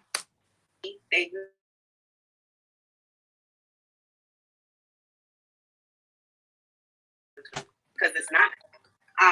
But she's very protective with me. She's very much wanting to protect me because she knows that I'm a sensitive person. I cry at the drop of a dime. You understand what I'm saying? Like people, and I get close to people. I have a big heart. And I did the same thing with Shea.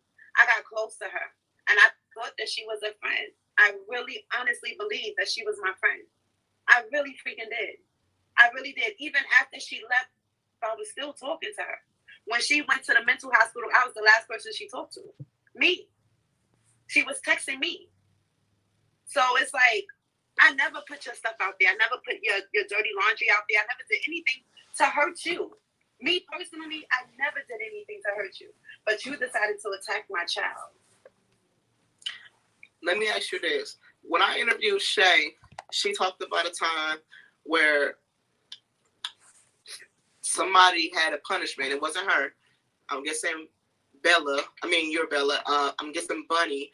I'm Bella. But anyway, somebody had a punishment where they had to cut themselves on the inner thigh 150 times. What was your thoughts when that happened? And how can you... I don't know if that happened because I never seen it. So I can't talk on that because I don't know. I never seen the cuts. No. Okay. I don't know anything about that. Now, like I said, the relationships, I only focus on the relationship that me and Angela had. Now, me, Bunny, and Shea, we were supposed Gigi, I agree. We were sis wives. You understand? So we talked to each other a lot. But I never focused on their relationship with Angela. Their relationship with Angela was their relationship. My relationship with Angela was my relationship. Sometimes if Angela upset one of us, we'll vent to each other. But that was it. I never tried to insert myself in their situation. Do you feel like Angela was abusive towards you? Like I said, some of the messages that I saw from Angela to Shea, like one of the messages I just put up on the screen was her saying, you know, bitch, I'm going to make you cut. And I get that you're saying that that's what Shea wanted to do. But do you feel like that was abusive?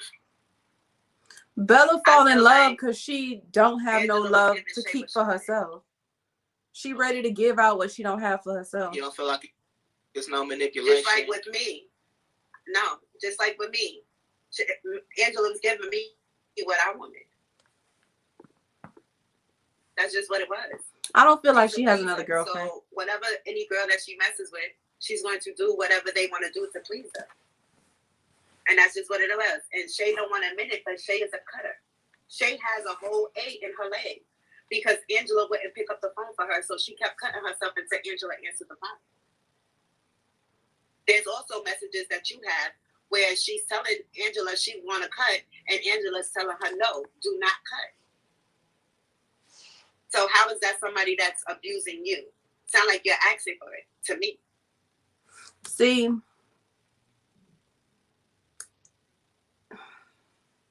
rushing into a relationship while still living in a hotel with her child makes no sense. None at all. Now, I personally have a very deep-rooted issue when people say victims of abuse or victims of self-harm are asking for it. It's really something about that really burns deep inside of me, because I feel like people like that, they like to sympathize with the abuser and like to villainize the abused. I feel the more Bella talks, the more I'm starting to really believe Bella was abused growing up, or something happened to Bella where she wasn't protected. So she doesn't really have that empathetic eye or that empathetic bone in her body to really sympathize with somebody who's been abused. Because it's really got to take a real disconnected, disjointed person to say that someone who cuts themselves asked for it.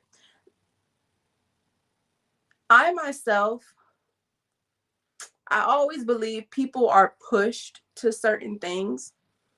And just from my own personal experience, when I self-harmed, I didn't wake up one day and say the sky was too blue and I just started cutting myself.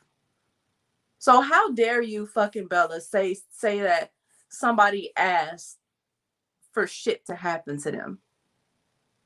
Something really got to be fucked up with you for you to feel like that's okay to say about somebody else, not knowing that this whole thing was a bunch of mental, emotional, and financial abuse. I'm sure people are going to say, man, when you say something like that. Not at all. I'm trying to elevate my feet. Sorry. Not at all. Because if she was an actual victim, I will feel bad for her. I'm going to say this, and this is just my perspective on it.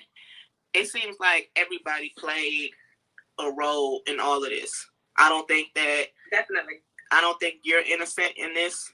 I don't think Shea is innocent. Sure I don't think Angela's innocent. It sounds like all y'all kind of did some negative things that probably wasn't handling the situation correctly. Would you agree with that? Definitely. Okay. But you and Angela don't have bad blood. No. But you also don't want to be a daddy's girl anymore. Nope. Would you also say that this is a crazy ass situation? It is. It's unethical for a lot of people. You know what I'm saying? But it's also not those people's lives. All these women are grown, consensual adults. They know what they're getting themselves into. Even the girls that they had on TikTok and they was interviewing them, none of those girls said they was abused by Angela. Not one. Not one lady that they interviewed other than Shea said that they was abused by her. So if she's the only one saying it out of 60 girls, what does that mean? Are you and Angela still friends? Yeah, no. We don't talk every day, no. You know, we don't, like we used to. We used to talk every day. We don't do that. We barely talk to each other. We barely text. She'll probably text me, be like, how's Maura? Does she need anything for school? Da-da-da, that's it. Like, we don't really talk like that. How do your new... Because I'm not going to disrespect my new shorty. Yeah, I was just going to say, how do your new girlfriend feel about you still even having contact with her? And is she on social media? Is she seeing all this? She sees everything. She sees everything. Even, and it was so funny because I was live the other day and my shorty is my mod in my lives. And people were saying that my shorty, because she don't have no picture, no nothing up there, that was Angela. I'm like, they don't even talk the same. Like, what are y'all talking about? How y'all automatically assume that this is Angela? And then on top of that, I actually posted her picture on my page, but my band. So, and then people are making fake pages of me now. So, yeah, some people are saying that you deleted your page, but truthfully, your page did get banned. And I know that because I tried to inbox you and TikTok told me that this user has been banned. So you no longer have a TikTok. I have a backup page, yeah. Okay, so you do still have TikTok. I have to fix it because I had two backup. I had 3 pages altogether. Okay. But those pages was all dedicated to Angela. So with my backup page, I have to revamp it. I have to take all that stuff off and put new content up.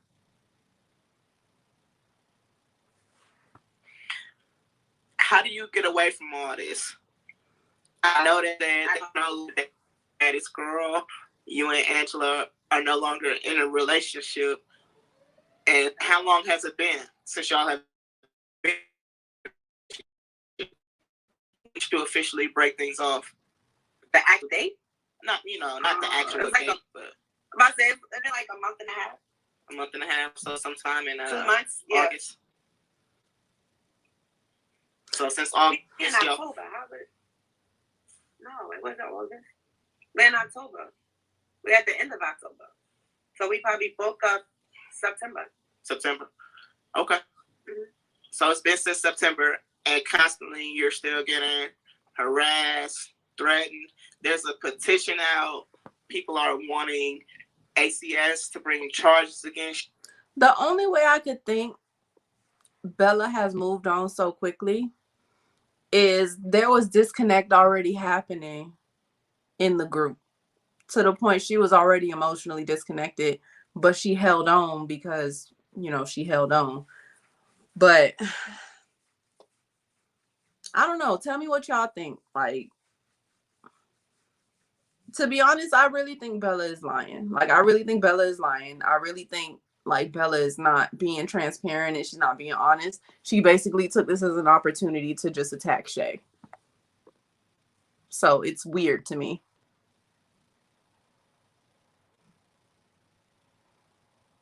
Yeah, I agree.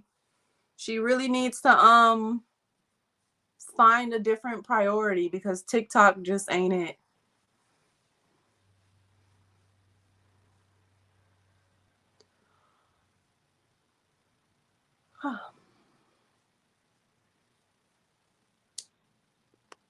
Nobody's gonna come forward because if they see the backlash that the main girl got, like, imagine all the other regular girls. Like, nobody's gonna play that gamble. I don't know. I feel bad. I feel bad for Shea for it getting to this point, because I really feel like it didn't have to get to this point. And then on top of that, it's just like all these girls are really bullying her, and I'm trying to find the source of why bully. Why y'all can't just do what every other else cult does and act like she don't exist? Why bully? Y'all bully because Angela probably told y'all to make this girl life hell, the same way that she getting these text messages and told Shea to do all this stuff. I don't see what it is about Angela that got these girls sitting sideways, boys in the days over this bitch. I don't see it.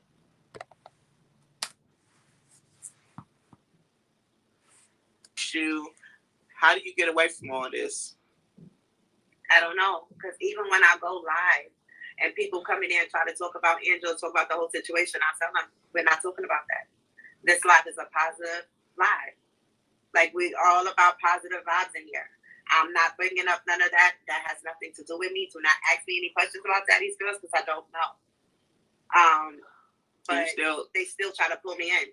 Do you still communicate with Bunny? I think so too, Gigi. I don't communicate with anybody. Really? Really? When's the last time you spoke with Angela or Bunny?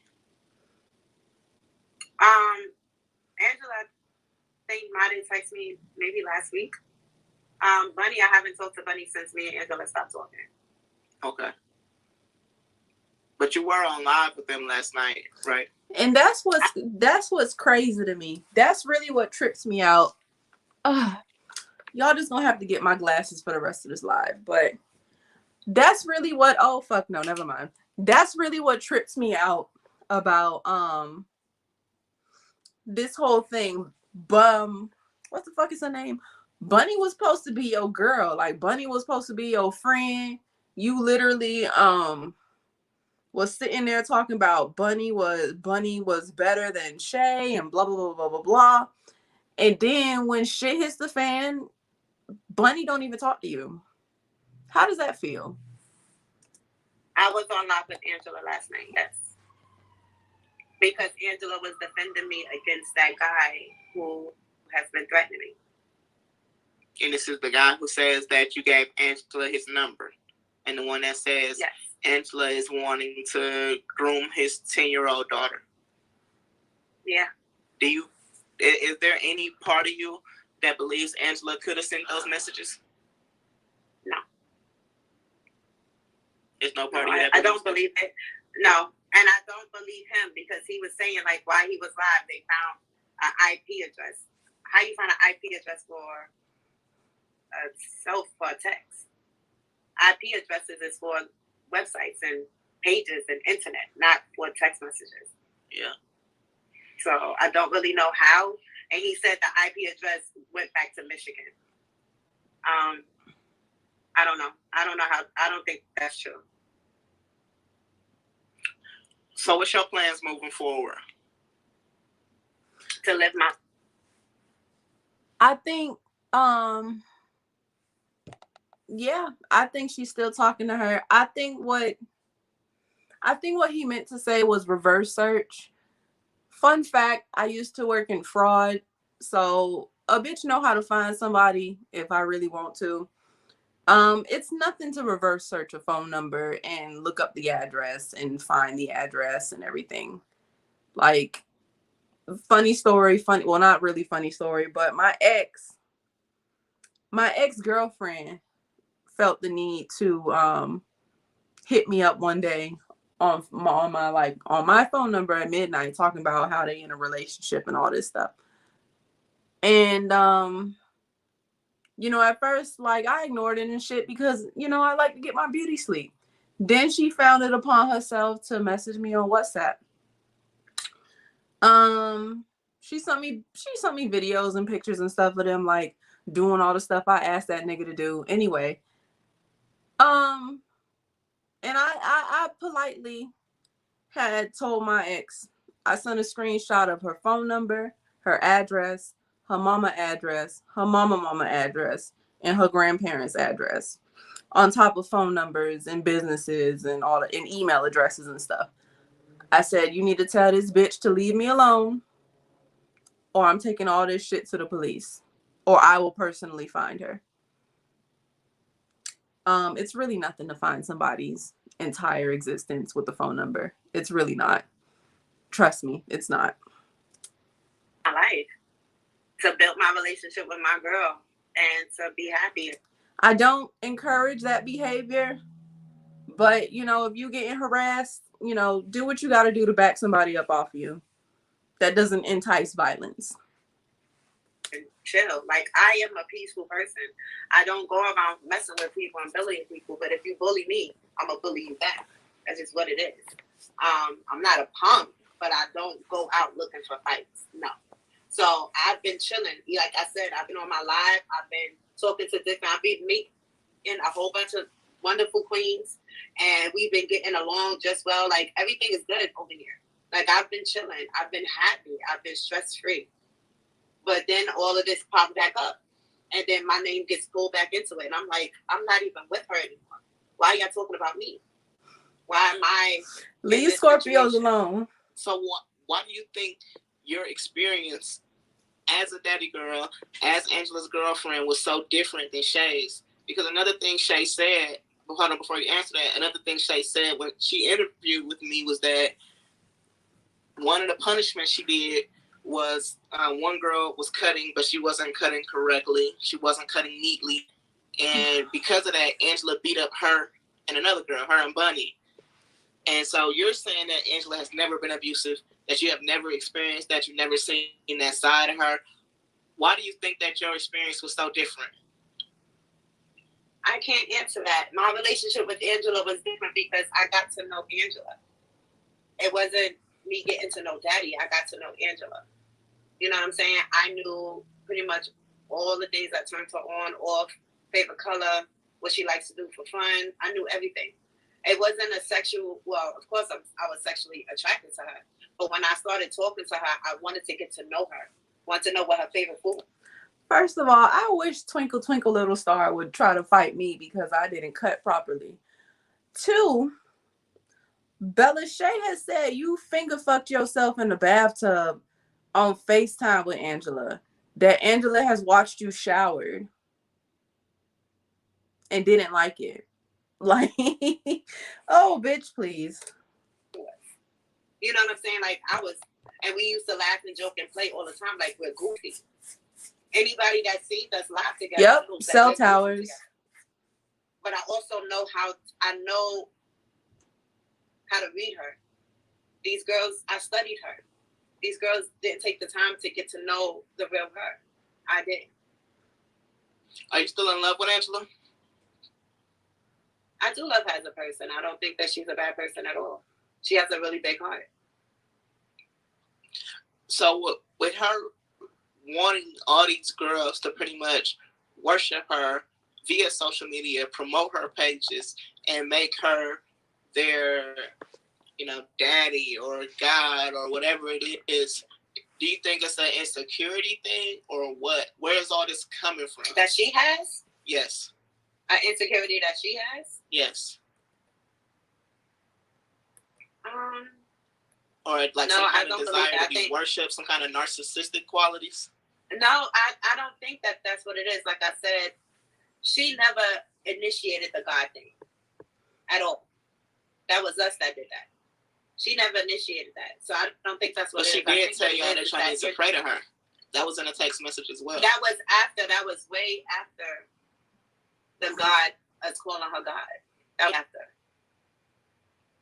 Way when we started calling that. So at that point, it was already like set. You know what I mean? But it was a thing. But anybody that knows Angela knows that dealing with her is a full-time job. She needs multiple women because she is a full-time job. Like, she really is. It's a lot to be with her.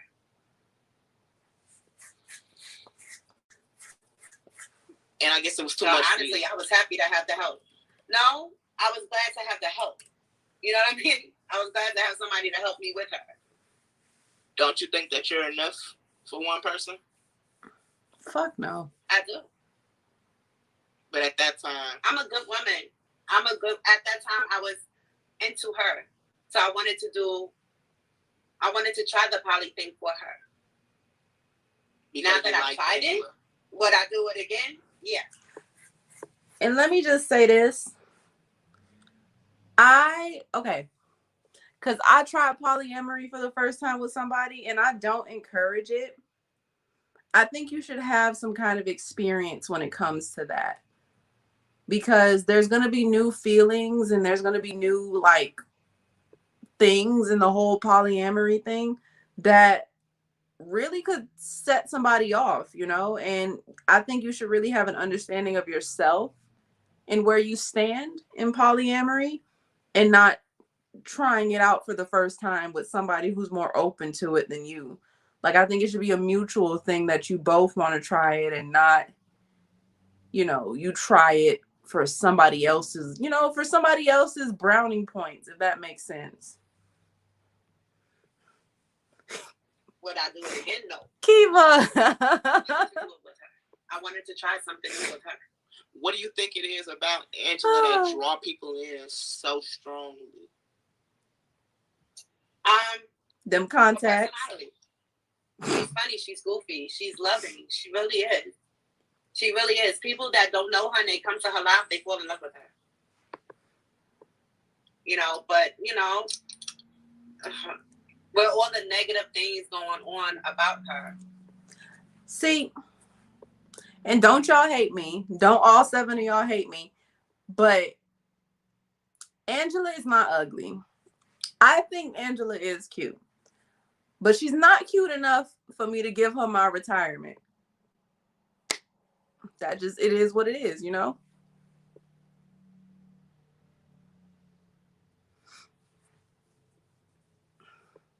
She does witchcraft, but she does it wrong. She does Pinterest spells. It's painting her out to be a really bad person. And even Shea knows that she was there for Shea too. She helped Shea a lot. A whole lot. Shea even contradicted herself with you. She lied to you. When did she lie to me? She lied to you on your interview when you asked her if she ever sent Angela money. Mm-hmm. And then she went on Twitter and said on Twitter that she gave Angela like $600. See, with the witchcraft or whatever, she does it. She does practice spells. But she doesn't do it correctly. I don't know where she's getting her spells from. But she isn't doing them correctly. And honestly, the number one rule when it comes to witchcraft and spell crafting and stuff like that, you don't perform. You don't do it in a performative fashion, and you don't perform in a public stance. Like, you don't gather people around to do your spells, and you don't gather people around to do it. And then another thing, there is such thing as merging spells. There's a lot of people who like to merge honeypot spells with hexing spells, like, not to really go too far into it or whatever, but when you merge spells, you can potentially have the spell backfire on you. You can have the spell backfire on you, and you can honestly bring a spirit into your house Dad is like, oh, bitch, you called me here.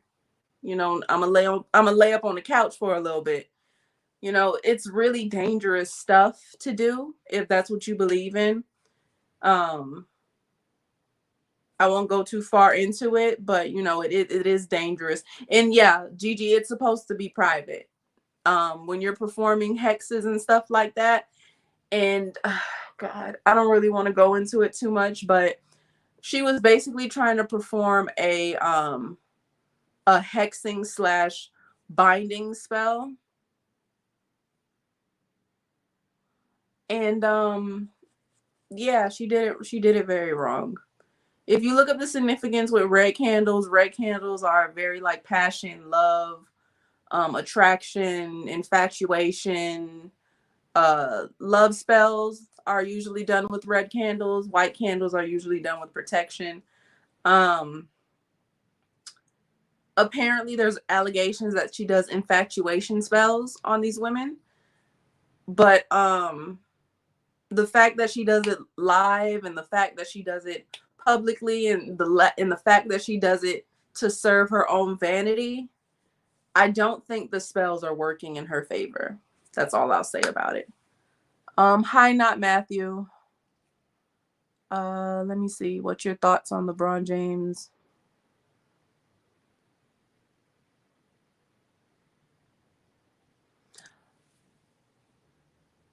Matthew, I'm going to put you on timeout because I don't know what all that's about.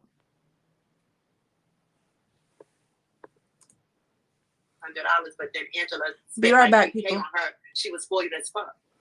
So I did see that. I know that she said on here that she never sent Angela any of her own money. That anything Angela sent her first.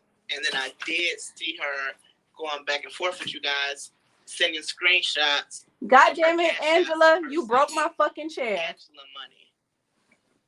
And that was a little frustrating. Now, damn. Why say about something so small like that? Why lie about something so small like that? She said, check your inbox. Hold on.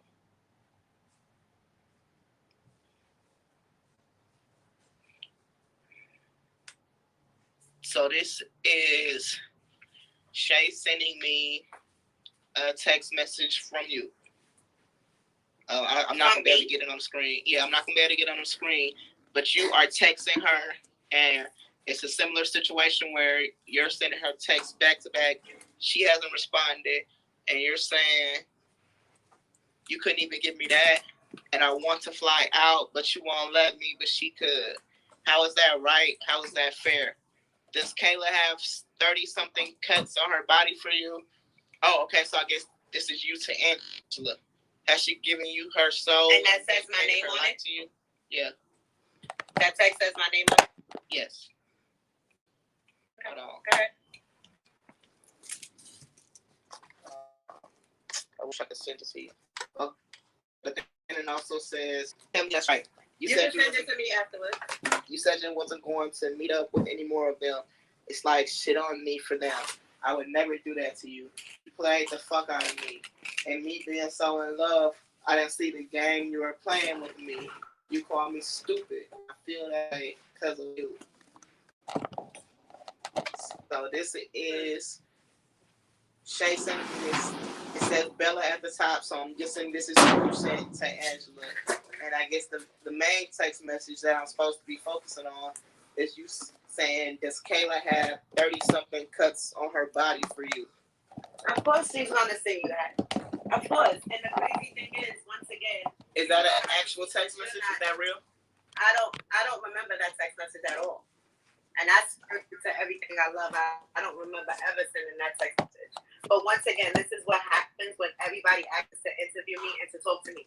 They say, hey, Keela, Bella, we want to get your story. We want to put your story out there. We want to show the receipts. We want to show this. There's a lot of things that you're not talking about. Keela, get out. And I don't feel like that's fair. What you mean? So, what have I not shown that you wanted me to show? We'll show it right now. I sent you all the text messages of her asking to cut. I sent you all the text messages of her. Please show one text message of her saying to kill my daughter.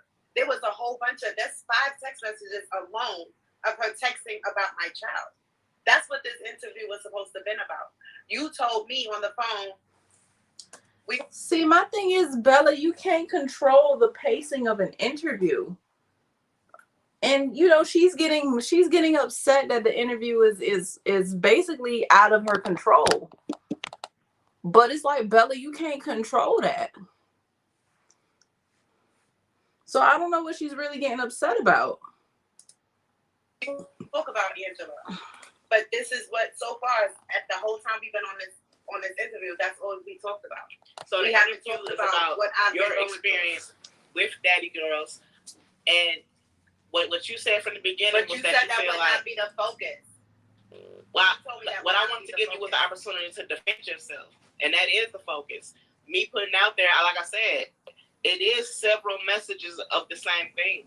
I don't need to show the same screenshots over and over again.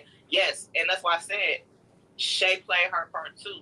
I don't believe she is a victim, and I don't think it's fair for people to say y'all are gonna pay for what y'all did to her, because I think that y'all willingly got yourselves into this situation. And I know the issue now is I'm gonna have people attacking me because they're gonna say, "Oh, y'all was vulnerable, y'all was brainwashed, y'all didn't know what the fuck was going on." But I'm sorry. I wasn't vulnerable and I wasn't brainwashed. I knew what I was getting myself into, and showed the Shea. Every woman that is with Angela knows what they are signing themselves up for. She does not hide who she is. She says on her live, she is very possessive. What hers? Let me just say, I had to grab my fucking protection crystal, cause how the fuck I'm talking about Angela and her bullshit and in my chair break? I don't like that. I don't like it. It's hers, and nobody can say that she doesn't do that. Shea knew what she was getting herself into, and so did I. So for me to play a victim, that makes no sense. I knew that she was going to have multiple girls. The problem with Shea is that Shea thought that she was going to be the one to marry Angela, and Angela did not want to marry her. That was the problem. But my focus for this interview was supposed to be showing me that, no, yes, I did say what I said to Shea, but I said what I said to Shea as a reaction to what she said about my child. And we put that out there. That's one of the first things we talked about. I'm not this, and I'm not that. I am not all the things that people are saying online about me. At all. Bella, I feel like you are reading the comments and you feeling away. But that's what I'm telling you. I'm not reading any comments. Okay.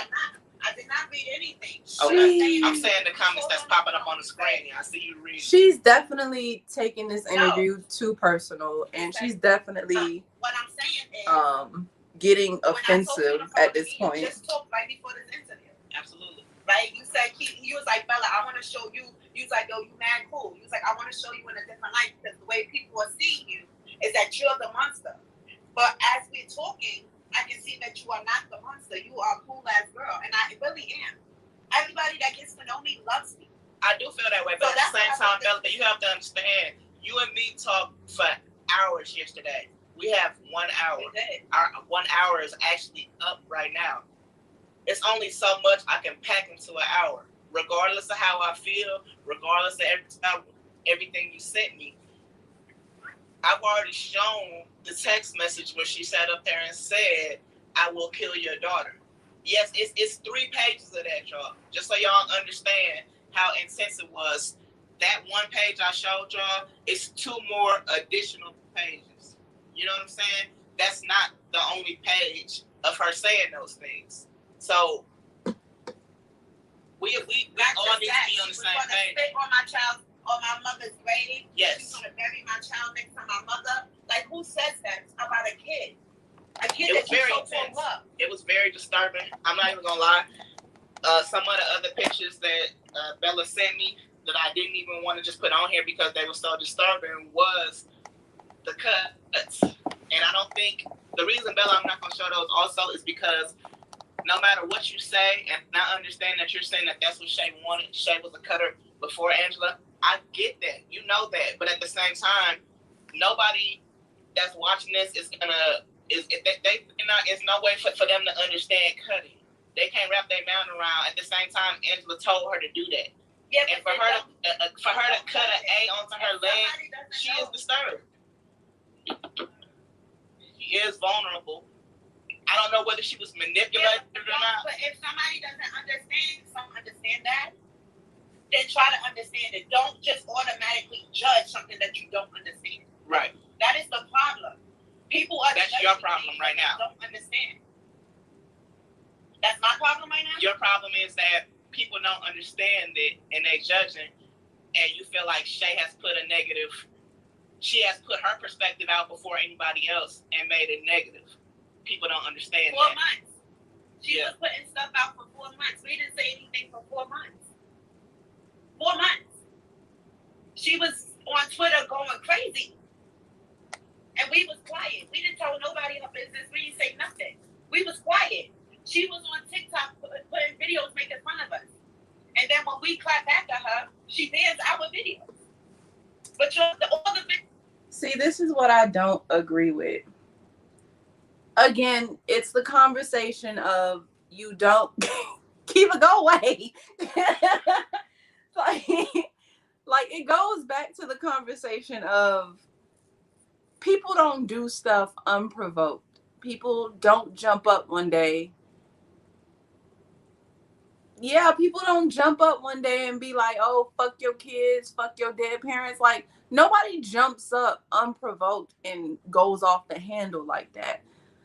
For her to sit there and be like, oh, we said nothing. There's been videos on videos of y'all talking about this girl, talking about her family, talking about how she smelled, talking about her work ethic, talk about her worth as a woman, talk about her kids, talk about her living situation, talk about when they met, talk about her money, talk about her job. Like, y'all have really talked about this girl.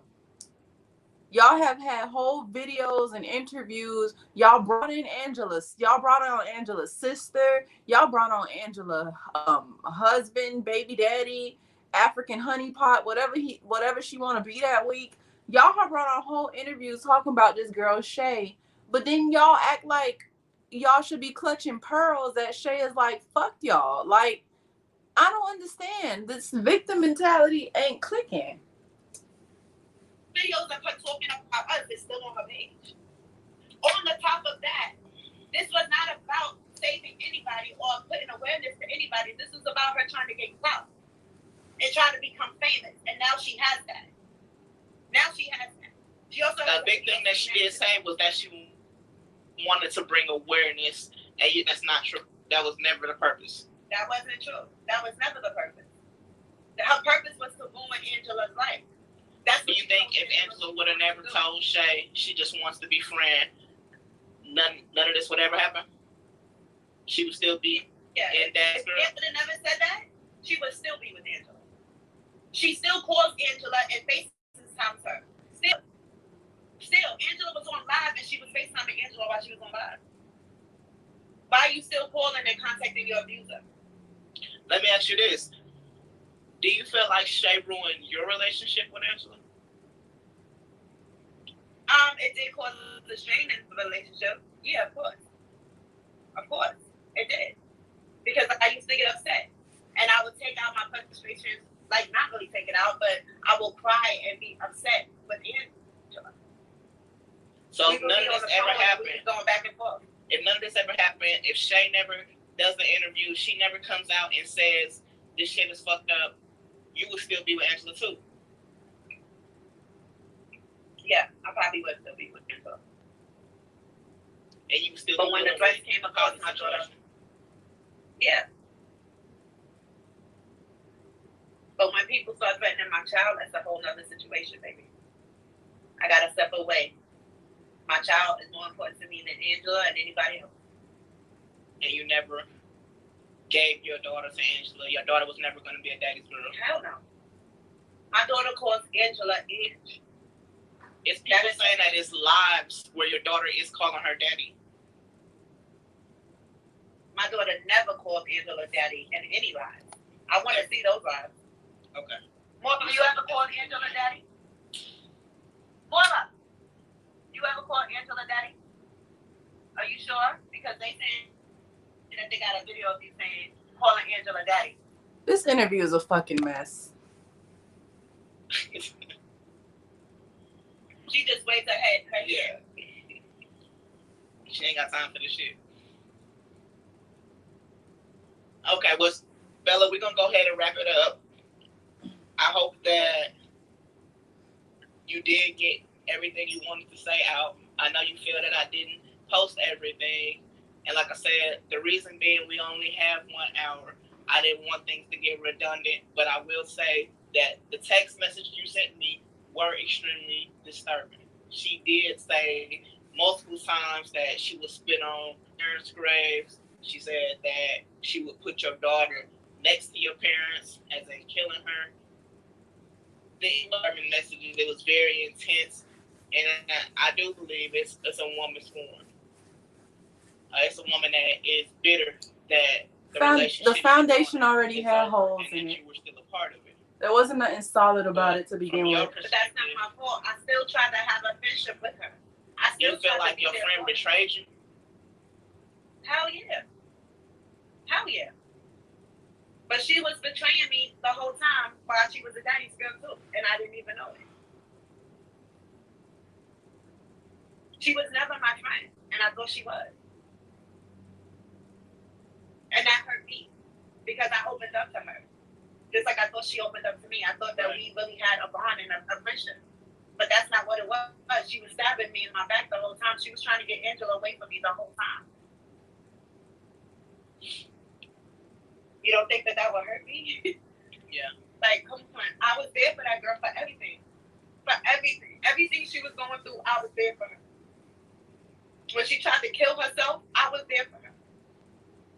Every time. Every time she called my phone, I never ignored her.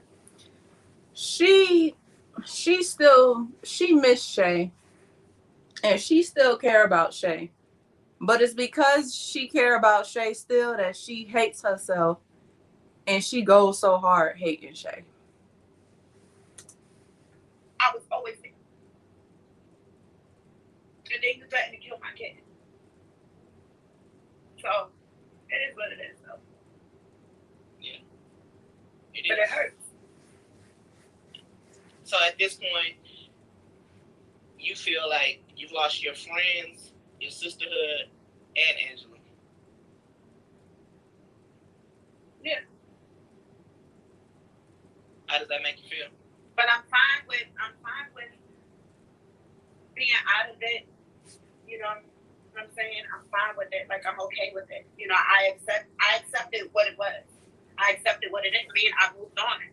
My issue is that now this is still going on. Now she is still talking crap.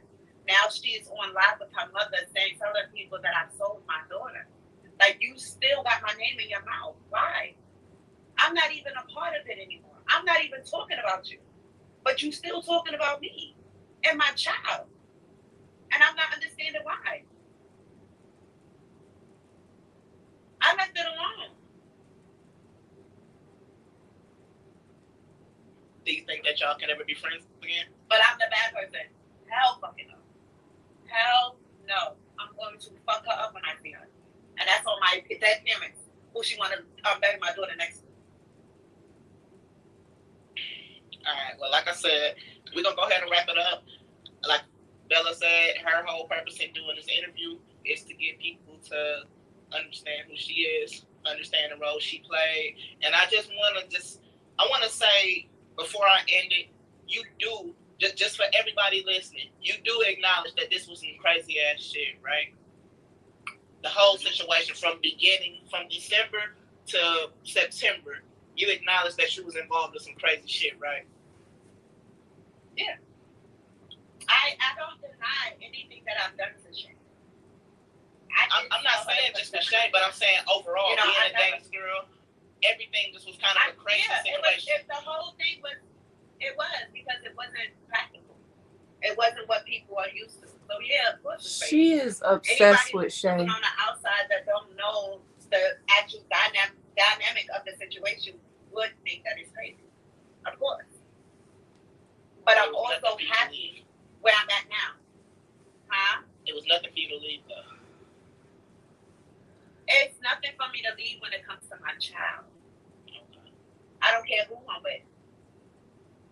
be head over heels in love with somebody, but when my child's safety becomes a problem, it's time for me to go.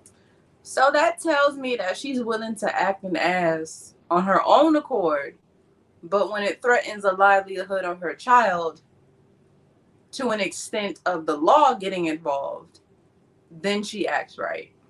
Got it. And that's just what it is. And I'm happy where I'm at now. I'm good. I'm at peace. Well, I thought I was at peace until people start threatening me again because of her. So I'm just over. Oh, man. Well, Bella, according to you, this is your last time speaking out about this whole situation. What I want to say is I wish you the best.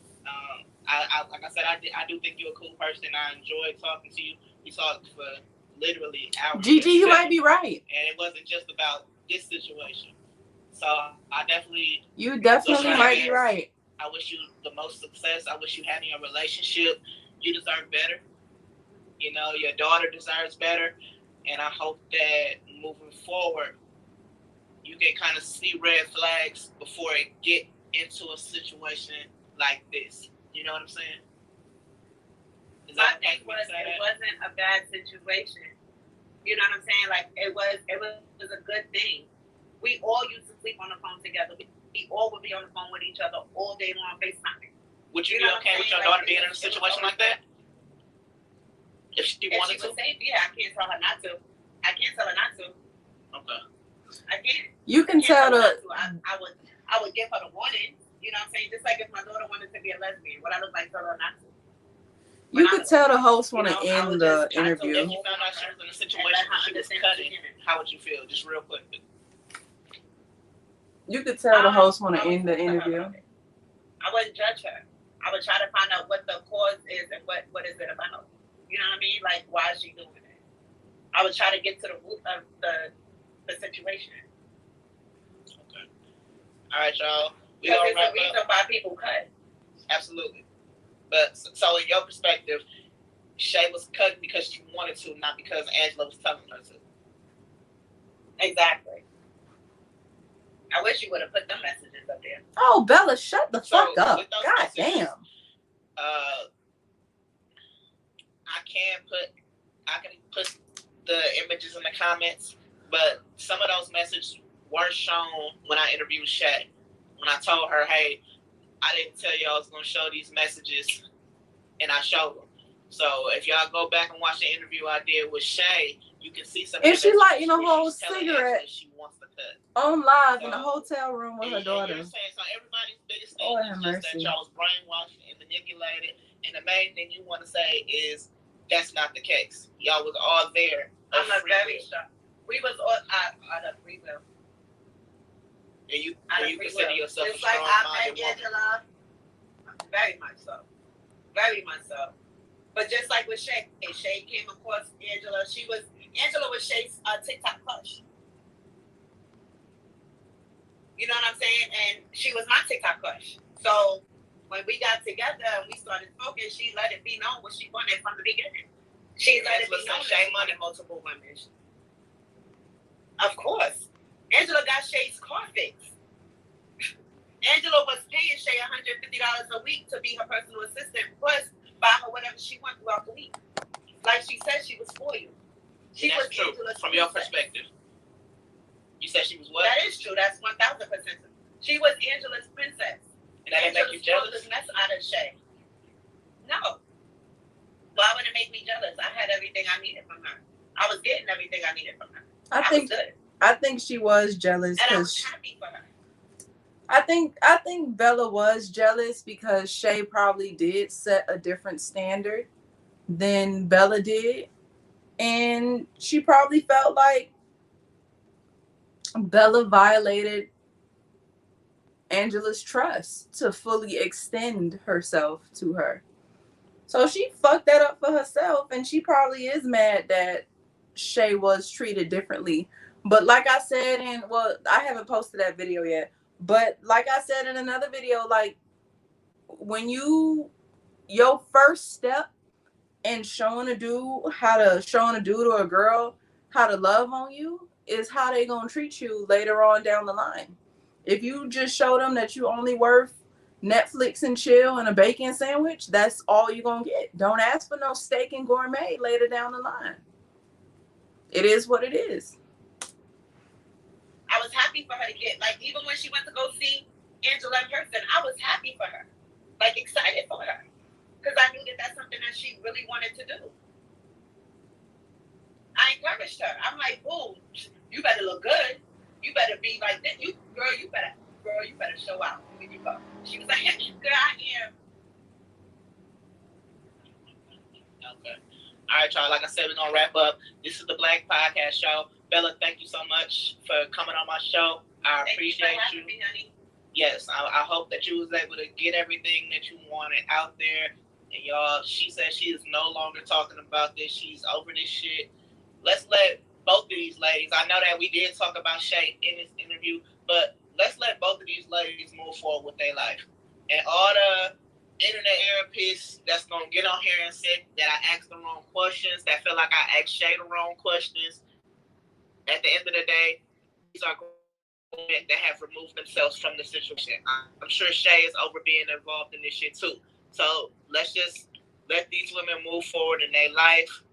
And if y'all like, this TikTok cult needs to be disbanded, you know, just keep in mind, this is not kids that's doing this shit. These are grown women, shit, a lot of them over 25 that's involved in this situation. And according to Bella, they're there by their own free will. And even with Shea, when she got ready to leave, according to what she told me in the interview, she left on her own free will as well. So it's the Black Podcast Show. I'm going to be back next Sunday, y'all. I got a very special guest. We're going to be on here live cooking. So bring your plate. All right, y'all. I'm in there. Come on, Bella. Tune in. All right. So we have watched the entire, well, we have listened to the entire video, the entire interview. Truthfully, I have mixed feelings about it because I really feel like this could have really been a big healing moment for Bella. This could have been a real revelational moment for Bella.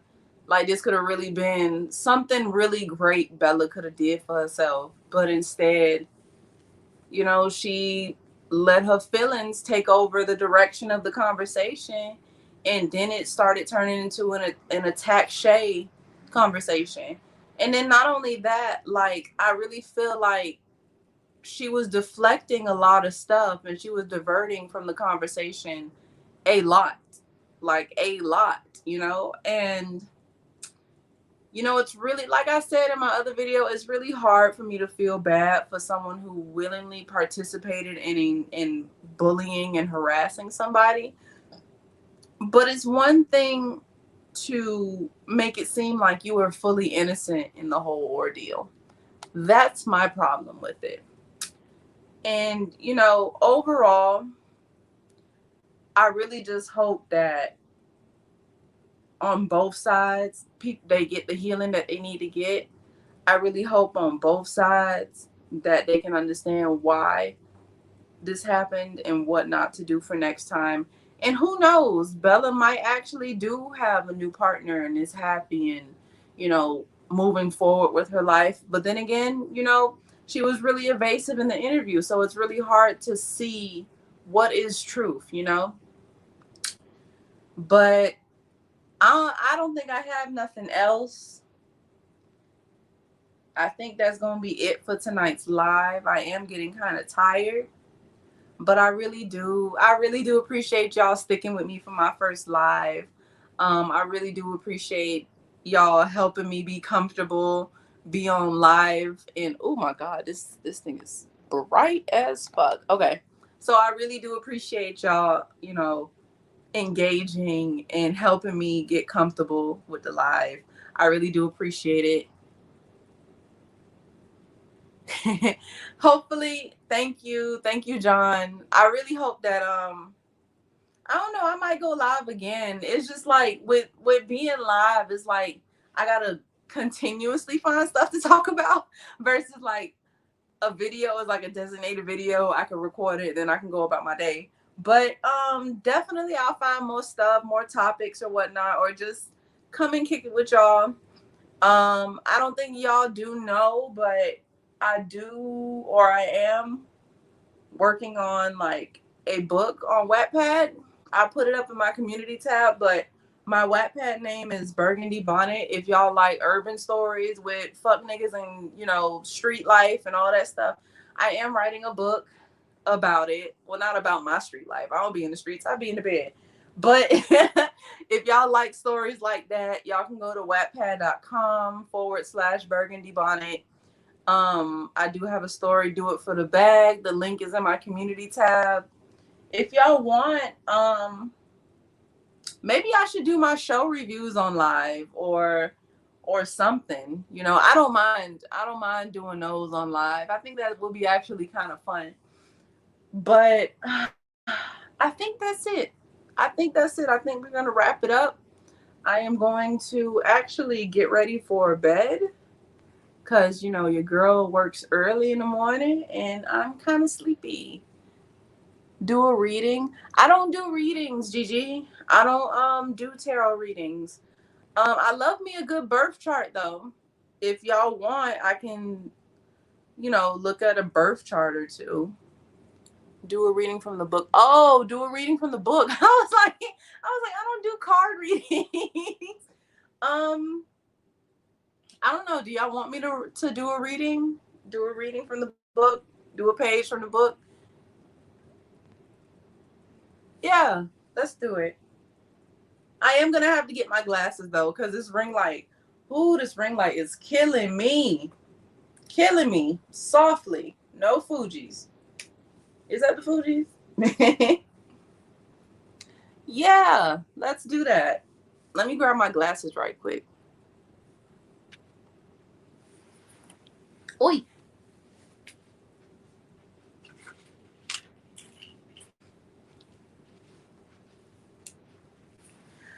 Oh boy. Honestly, I don't mind. Like, you can send me your, like, your big three, your sun, your moon, and your Venus. Or maybe when you get StreamYard on your PC, we can send it. Well, yeah, we can definitely do that. I mean, you can honestly send it in the group chat, and I can interpret it or whatnot. I wouldn't honestly do a full birth chart reading, not for free. So, you know, you can definitely pull up your birth chart and we can go off, like, you know, your Venus or your Mars or your Mercury or whatever, and we can talk about it. I don't think I told y'all, but I'm a Sun, Moon, Venus, and Mercury in Scorpio. So I try to laugh sometimes.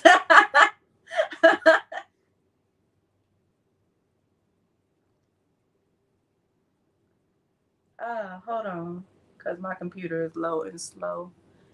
I was honestly hoping that Yugi was gonna jump up here, but he be minding his own, child. Where's your group? John, I don't understand your question.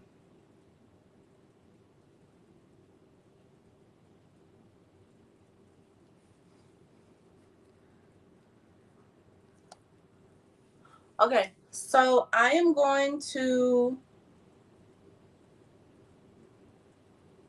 I'll be 100% with y'all. Like the beginning chapters of Do It for the Bag. That's the name of the story. Do It for the Bag. Oh, thank you, Kiva. Thank you for supporting me. Thank you for guiding me through this crazy shit. Cause I was like, what am I doing? Yes, Yugi is my dog. Let me see if I can get him up here. Yugi. Yugi.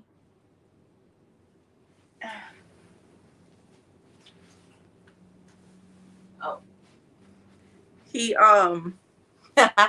he ain't coming. Okay.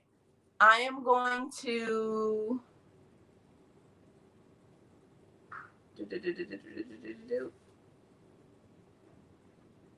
Yeah, I'm going to read this chapter. It's chapter 92.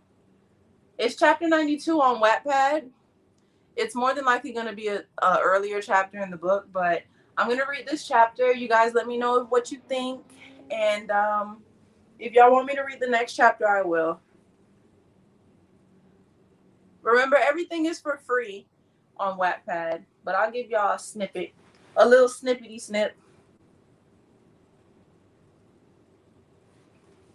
Okay.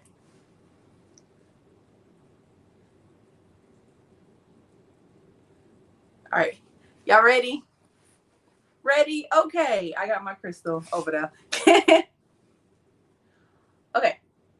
We've got an inmate dispute brewing in Unit D5 and requiring all active correctional officers to the premises immediately.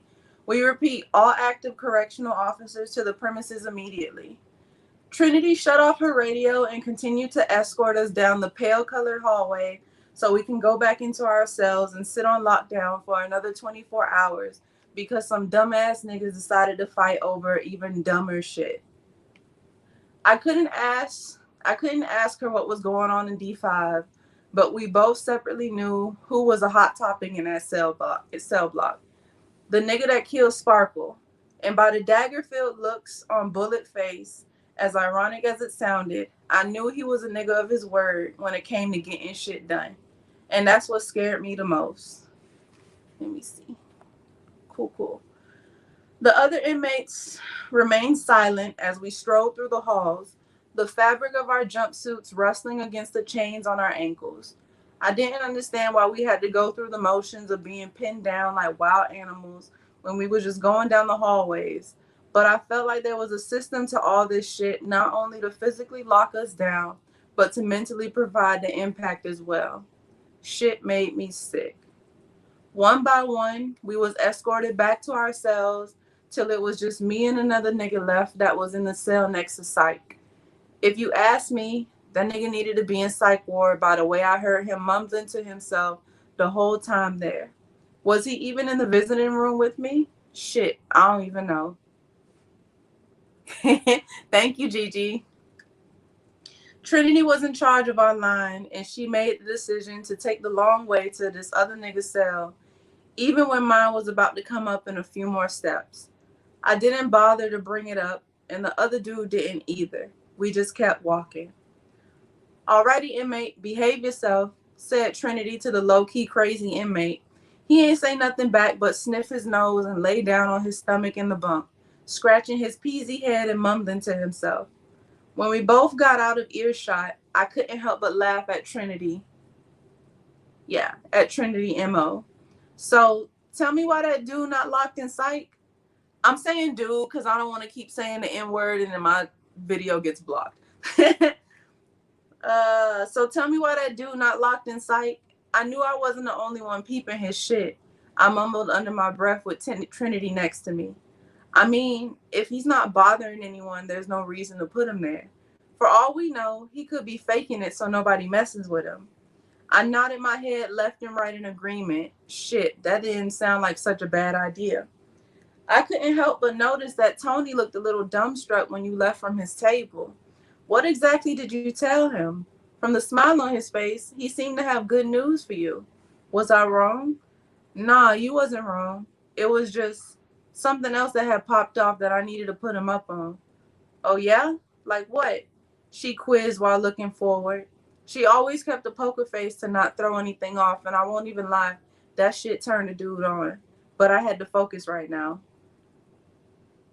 Okay.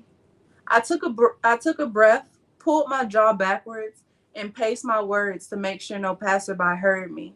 I knew that if word got out that I was snitching on prison shit, I would have a target on my back. But I couldn't stand nobody else dying on the inside or the outside. Don't make a single reaction to this shit. My voice lowered as the tone got darker. But there's going to be a hit soon on the dude that killed that girl Sparkle on the outside. I was telling Tony that his daughter is involved and that he needs to see about her. And the dude that killed that girl might turn up dead too. Now, Scooby, That's a serious accusation. I know that shit. That's why I'm telling you, so they can put more officers in his cell, or at least move into the isolation unit. I know, but I don't think we can.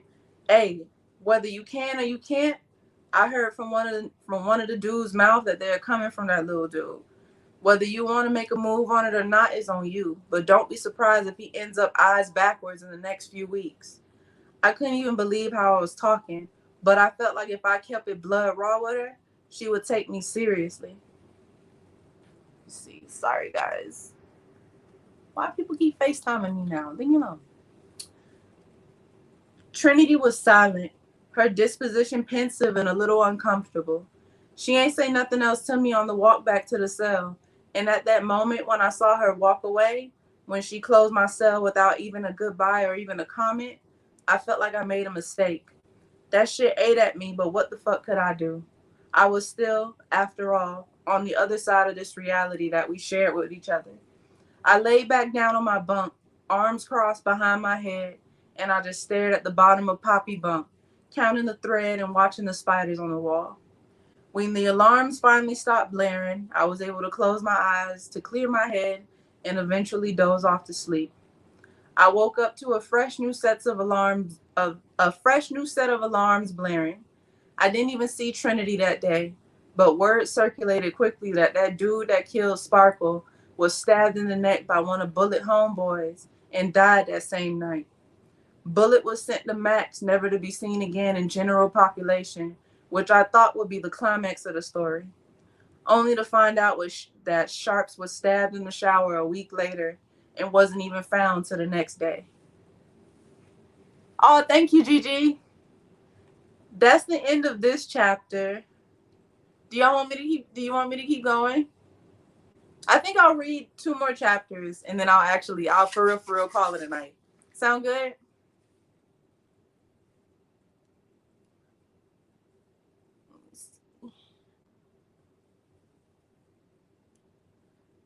Two, 93. Okay, so this is chapter 93 on WATTPAD. And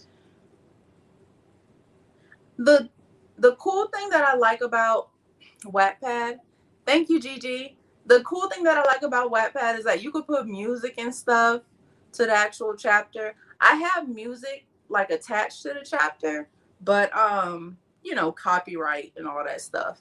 So definitely check it out if you want like a little music, a little, you know, wing ding with it. I like to put some music to match the vibe of the chapter.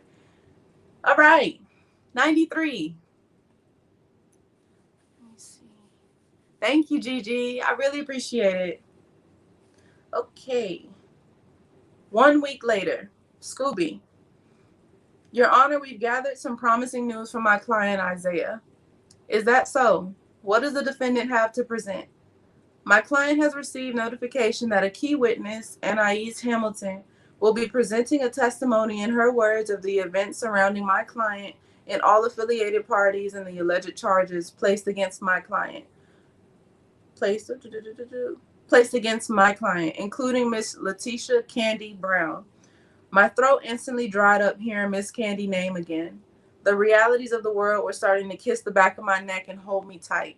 So tight that I could barely breathe. I see.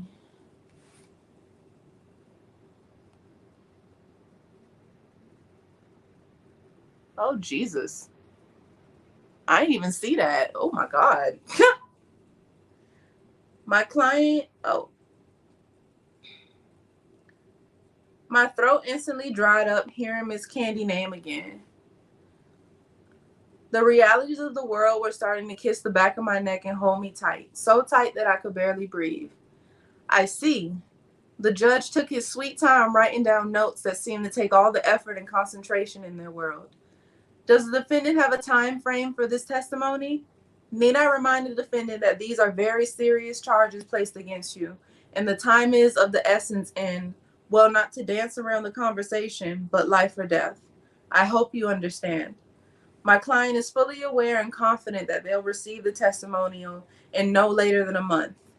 A month. The judge looked at me, then at my lawyer, then back down at his paper. Mr. Isaiah, let me just be the one to say that you have a lot riding on this testimony. And I just want to be the one to personally say that it would behoove you to not only let your family down, but to not waste the court's time as well. I kept my face neutral, head up high and jaw clenched in anticipation. My lawyer bust his ass day in and day out to postpone my hearing. And with news of Anna defending me, it made him work even harder to keep the judge at bay from putting me in, under, and between the jail. I know, I didn't even realize that I need a mod. I think I'm gonna need a mod. We'll figure that out. The judge ain't give a fuck about dudes like me. He was old, he was white, and he was ready to sentence me even if I sneezed wrong. I could feel my mom's eyes peering down the back of my neck, holding her breath in the judge's decision to either proceed with the charges and dismiss this newfound evidence or to give me time. I just needed this old man to give me fucking time. Already dealing with the death of Sharps had me fucked up. They still don't know who killed him, but it didn't take much for people to put two and two together that this was a retaliation kill. They didn't waste any time to see that Demon was killed off a grudge set by Bullet himself. And even though it didn't bring Sparkle back, it brought some justice for the moment, I guess. From what I've been hearing, Bullet ain't been handling the news too good. He paces his cell back and forth, like a caged animal. He won't eat, and he's barely sleeping. All he's doing is pacing back and forth, back and forth. Mr. Isaiah, do you agree with the allotted time span provided to you for this testimony? My thoughts came to a racing halt. Was this judge saying what I think he was saying? I could see the annoyance building in the judge's voice, and it only embarrassed me more. Could you ask him to repeat it, please? I didn't hear. I whispered in Marquis' cousin's ear. That's the lawyer. I do apologize, Your Honor. My client has been severely distressed from the situation. He's actually been consulted for insomnia. That's all fine and dandy, Mr. Jackson. But I just need to know, is your client aware and in compliance to the time frame allotted to him to provide the court with his written testimony?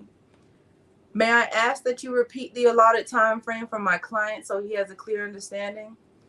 The judge's beady blue eyes bounced between me and Marquise's cousin Antonio, ready to call us a slur or any spicy derogatory term. But instead, he took a sigh and wrote down additional notes. The defendant will be allotted 90 days to retrieve the testimony letter. Otherwise, we will proceed with the sentencing of a maximum to life in prison, not excluding the death penalty by lethal injection. Court is in recess for 90 days. Bring in the next party.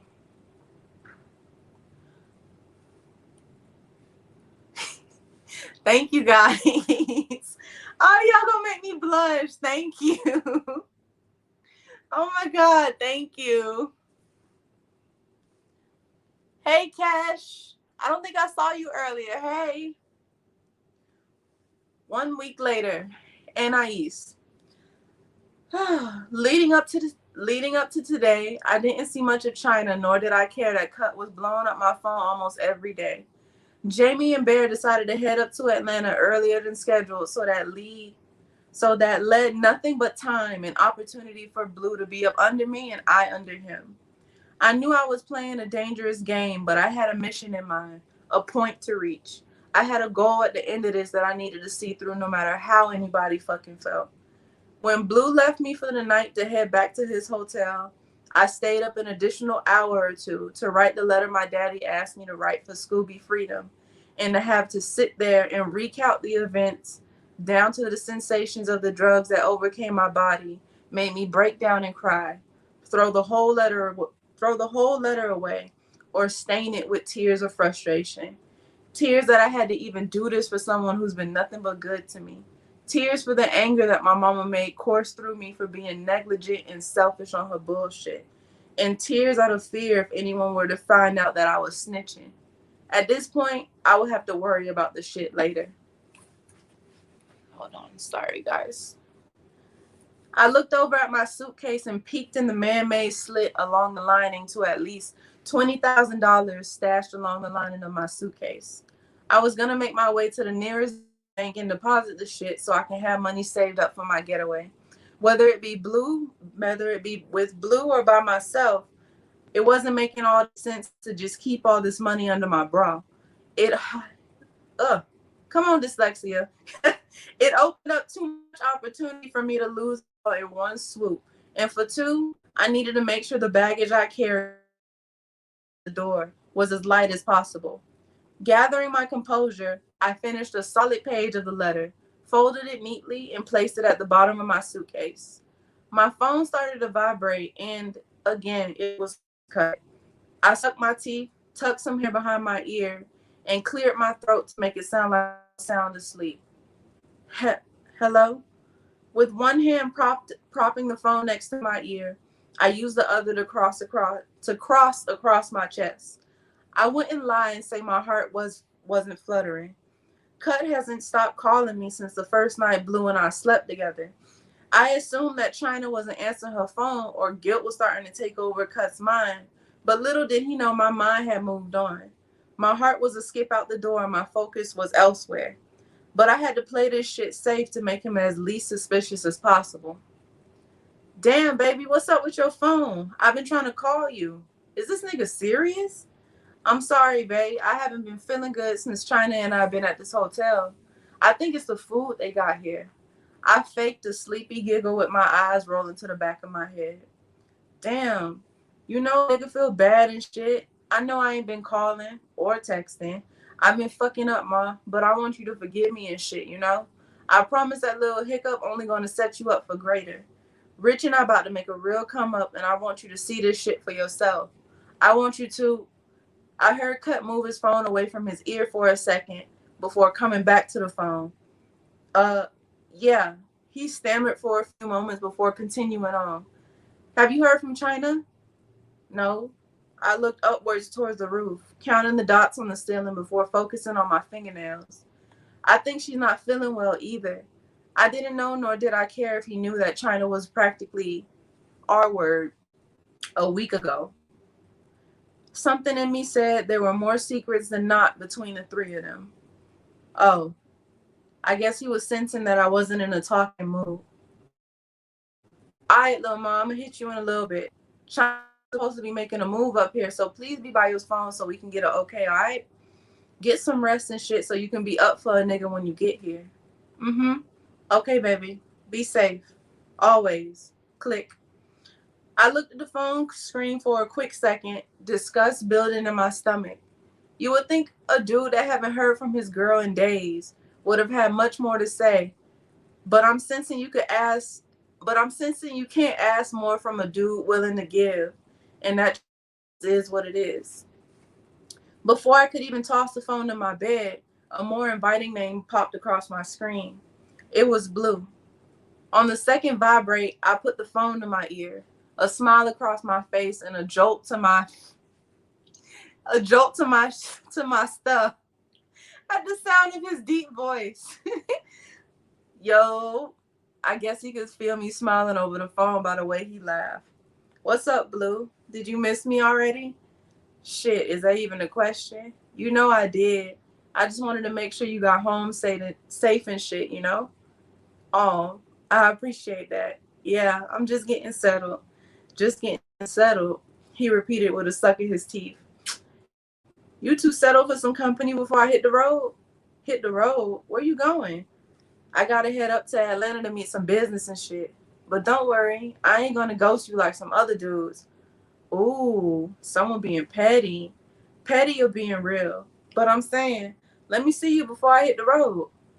Now, let me just say, I have talked to dudes who literally sounded like this, and everybody who has read it was like, who life do you know?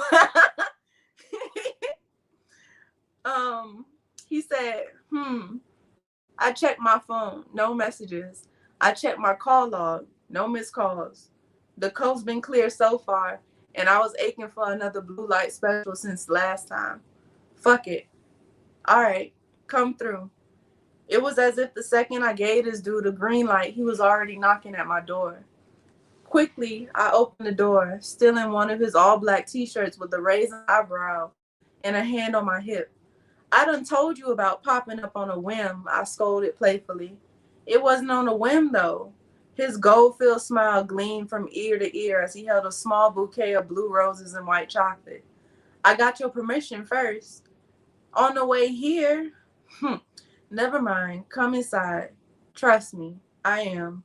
He winked at me and I immediately blushed, pulling him inside of my room quickly so nobody could see.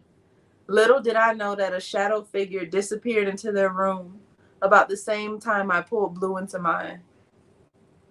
That was chapter 93. I'm going to give y'all one more chapter. Ooh, it's about to be 9 o'clock. I'm an old lady. I'm going to go to bed soon. Okay. I'm going to give y'all one more chapter. I can't give y'all too much because I got to update the chapter. I don't need these people yelling at me on WATTPAD. What did you guys think of it? Did you like it? I hope you liked it. Okay. So this is 94, chapter 94. This is going to be between Anais and Blue. And let's start. Blue and I left our phones on the kitchen counter while we made our way to the bedroom and the bathroom. I didn't even notice Cut kept calling me, but that shit didn't even matter to me at this point. I was being taken care of by someone real. And someone who was down to take care of me and pick my mind instead of keeping me on an imaginary shelf. Thank you, guys. We sat on the opposite ends of the bathtub, the steam from the water clouding the glass of the shower. While he massaged my feet, the suds from the vanilla-scented soap coated his chest and my ankles delicately. I leaned back and looked over the city lights deep in my thoughts. Almost half of my mind was scrambled, from Scooby Letter to the bullshit with China, killing Ramirez, to making the game plan to leave Cut, to the shit me and Blue was developing between us. Between us fucking, I felt a vibe from him that I just didn't get from anyone else, and it made me feel, I don't know, safe.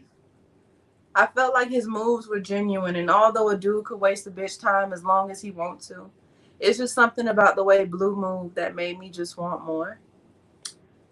My only question was where I was going to fit in if there was a place for me to fall.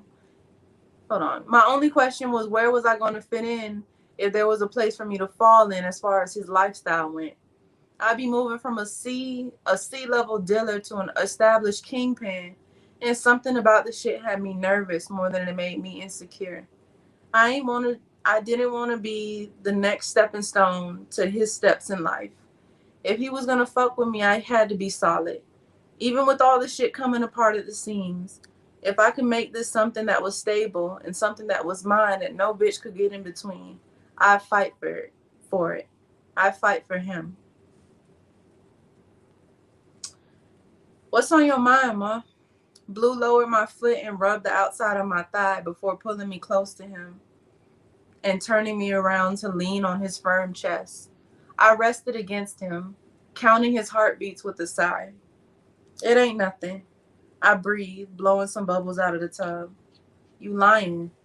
I am, I admitted. Why lie? Just say what's on your mind, Ma. It's just this. What about it? Blue planted kisses on my earlobe down to my neck, pulling me in closer to him as if I was about to fly away. You don't think you deserve some shit like this? That ain't it. What? You still got your doubts about a dude? Let me know and we'll talk about it. I told you already, I don't like sideways feelings. Come at a dude straight. I chuckled at his tough expression. Even in the softest moments, that thug shit in a dude going to pop out, but I ain't minded at all. I'm just thinking about everything, you know? The shit with Cut and how fucking crazy it is. The bullshit with China, how we had met, You know, that shit ain't conventional at the least. And I just be thinking, if you found another bitch with less drama and less strings attached, would you just up and leave and shit? I don't. I don't really trust well, you know? And doing shit like this with someone like you is all new to me. Is it bad? Blue rubbed my shoulders, wrapping his arms across my chest, resting his chin on my shoulders as he heard my rant, my mind unravel bit by bit. It's not bad, but I want to enjoy this shit with you without second guessing your moves. Let's just be real. This entire shit is unconventional and I just want some stability. I just want to find some kind of stability I can hold on to that won't slip through my fingers when the sun comes up. Your type of lifestyle ain't some shit I'm green to. But because I'm not green to it is what makes me question it. If this is a good time or a long time. Because don't get shit fucked up. My voice trailed to a sudden halt as I caught my confession from slipping through my teeth. It was uncomfortable being this vulnerable. It was uncomfortable putting trust in a dude with my heart. It was uncomfortable being this intimate with a dude, especially when the kickstart was foul as fuck. Women do always overthink, Gigi. You know what? You what, Anna? Go on and say it. Blue's deep voice vibrated against my ear with such warmth and reassurance that I instantly melted in his large hands, grazed my stomach. I felt like I could melt in his arms, and the further I leaned back into him, the more and more the city lights slowed down to the point we was in our own reality. I just want to experience a love that's mine and a love that'll be there in the morning and not running down the block chasing some bitch. A love that want to grow with me and shit. I don't know, make a family or some shit. Blue began to chuckle at my mention of a family, which instantly made me defensive. See, this why I ain't want to say nothing. I spat with a suck of my teeth. The second I tried to get up, Blue pulled me closer, kissing my neck with a low rumble. I ain't laughing at you, Ma. I'm laughing because who would have thought someone quick to snap like you will be able to be so soft and shit. But I hear you. I hear everything you saying. And I ain't gonna flex or front with you and say a dude is perfect because I'm not. But one thing I can be is good to you. Long as you good to me. After you and China come down from Atlanta, drop that dude cut for good. And from here and from there is the sky. No bullshit. I like you and I like where your mind is at with shit. And not to mention you like to make money. So let's get this shit together. No strings and no bitches attached, I teased. Blue didn't say anything but suck his teeth in a playful tone. I turned around, held his chiseled face in my hands, and kissed him nice and slow. He grabbed me by my waist and guided me onto his lap. I took the initiative and guided him inside of me in a straddle, as our lips never parted. By the groans that reverberated in his throat, I could tell he didn't want to let me go. Neither did I, even if the water from the tub was spilling over the edge and spilling onto the floor. Woo! Move the fuck over, Zane. Wow. I got a little bit left of this chapter. Sheesh, I forgot how much I had went into this chapter. All right. I don't know. I don't know what time Blue and I finished, but I know by the time I woke up, by the knocks at the door, by the knocks at the door, it was around 10 a.m. and he was nowhere to be found. It pulled at my heart more that it should have, but I had to charge that shit to the game. I was still technically cut. I opened the door to see China standing in front of me, sunglasses draped over her face and a suitcase propped on her hip. Hey, you didn't get my message? Rubbing the crust out of my eye and pulling the oversized shirt closer to my neck to block any views of the hickey, I walked over to my phone to check it. Oh shit. My home screen showed 10 missed calls, 8 text messages, and 2 FaceTime calls. 5 from Cut and 5 from China. Yeah, girl, you must have been good and knocked out. China helped herself in, looking around the room for anything out of place. Girl, I sucked my teeth, rubbing the back of my neck as I thought of a lie. I was so into this show on Netflix that I completely lost track of time. My bad. Let me get dressed. We heading back down to Miami? I asked, playing it off like I didn't know we were going to Atlanta. I thought Cut spoke to you that we was going to Atlanta.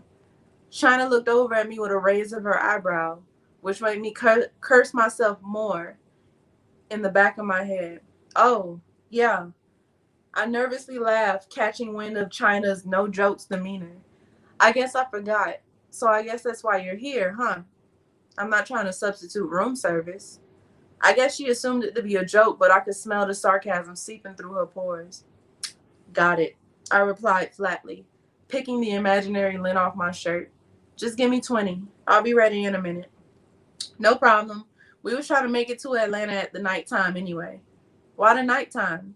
I asked on my way to the bathroom, closing the bathroom door with just a crack open to hear China. We're going to be going to a popular club up there that Rich's homeboy owns, trying to expand Black Diamond and stuff. Oh shit, that's what's up. What's the name of the club? I asked with genuine curiosity.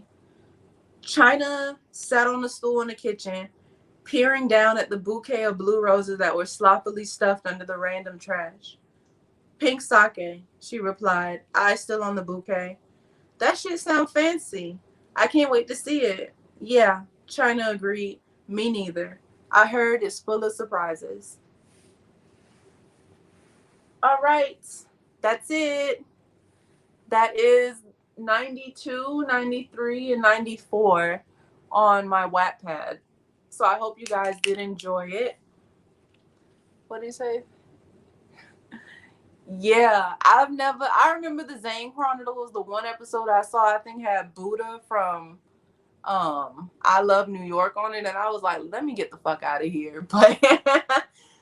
But thank you, Gigi. I am going to, let me see, can I leave? I can't leave a comment, but it's wattpad.com. It's wattpad.com/burgundy bonnet. The story is called Do It for the Bag. I have the link chapter in my community tab, so you can definitely check it out. But I am glad that you enjoyed it. I think that is it. I'm gonna try to come back live. You can comment in the chat. Can I comment in the chat?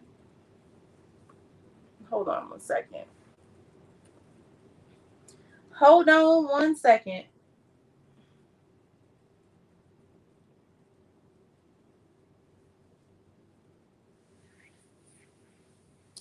Thank you for listening, Gigi. I'm really shy when it comes to my work and stuff like that, but I'm trying to like get out of that, trying to get out of that headspace and trying to just evolve in life. Okay, I don't know why it's not opening the chat window or whatever. Oh, there you go. There we go. Okay. I put the link in the chat. Hopefully it pops up. But I am going to go ahead. Yeah, there it is. So I'm going to go ahead and get ready for bed. Thank you guys for sticking by. Period. Be your own biggest cheerleader. Oh, gosh. Learning something every day. Oh, there we go. Learning something every second. But I think that's it. I think I'm going to go ahead. I'm getting sleepy.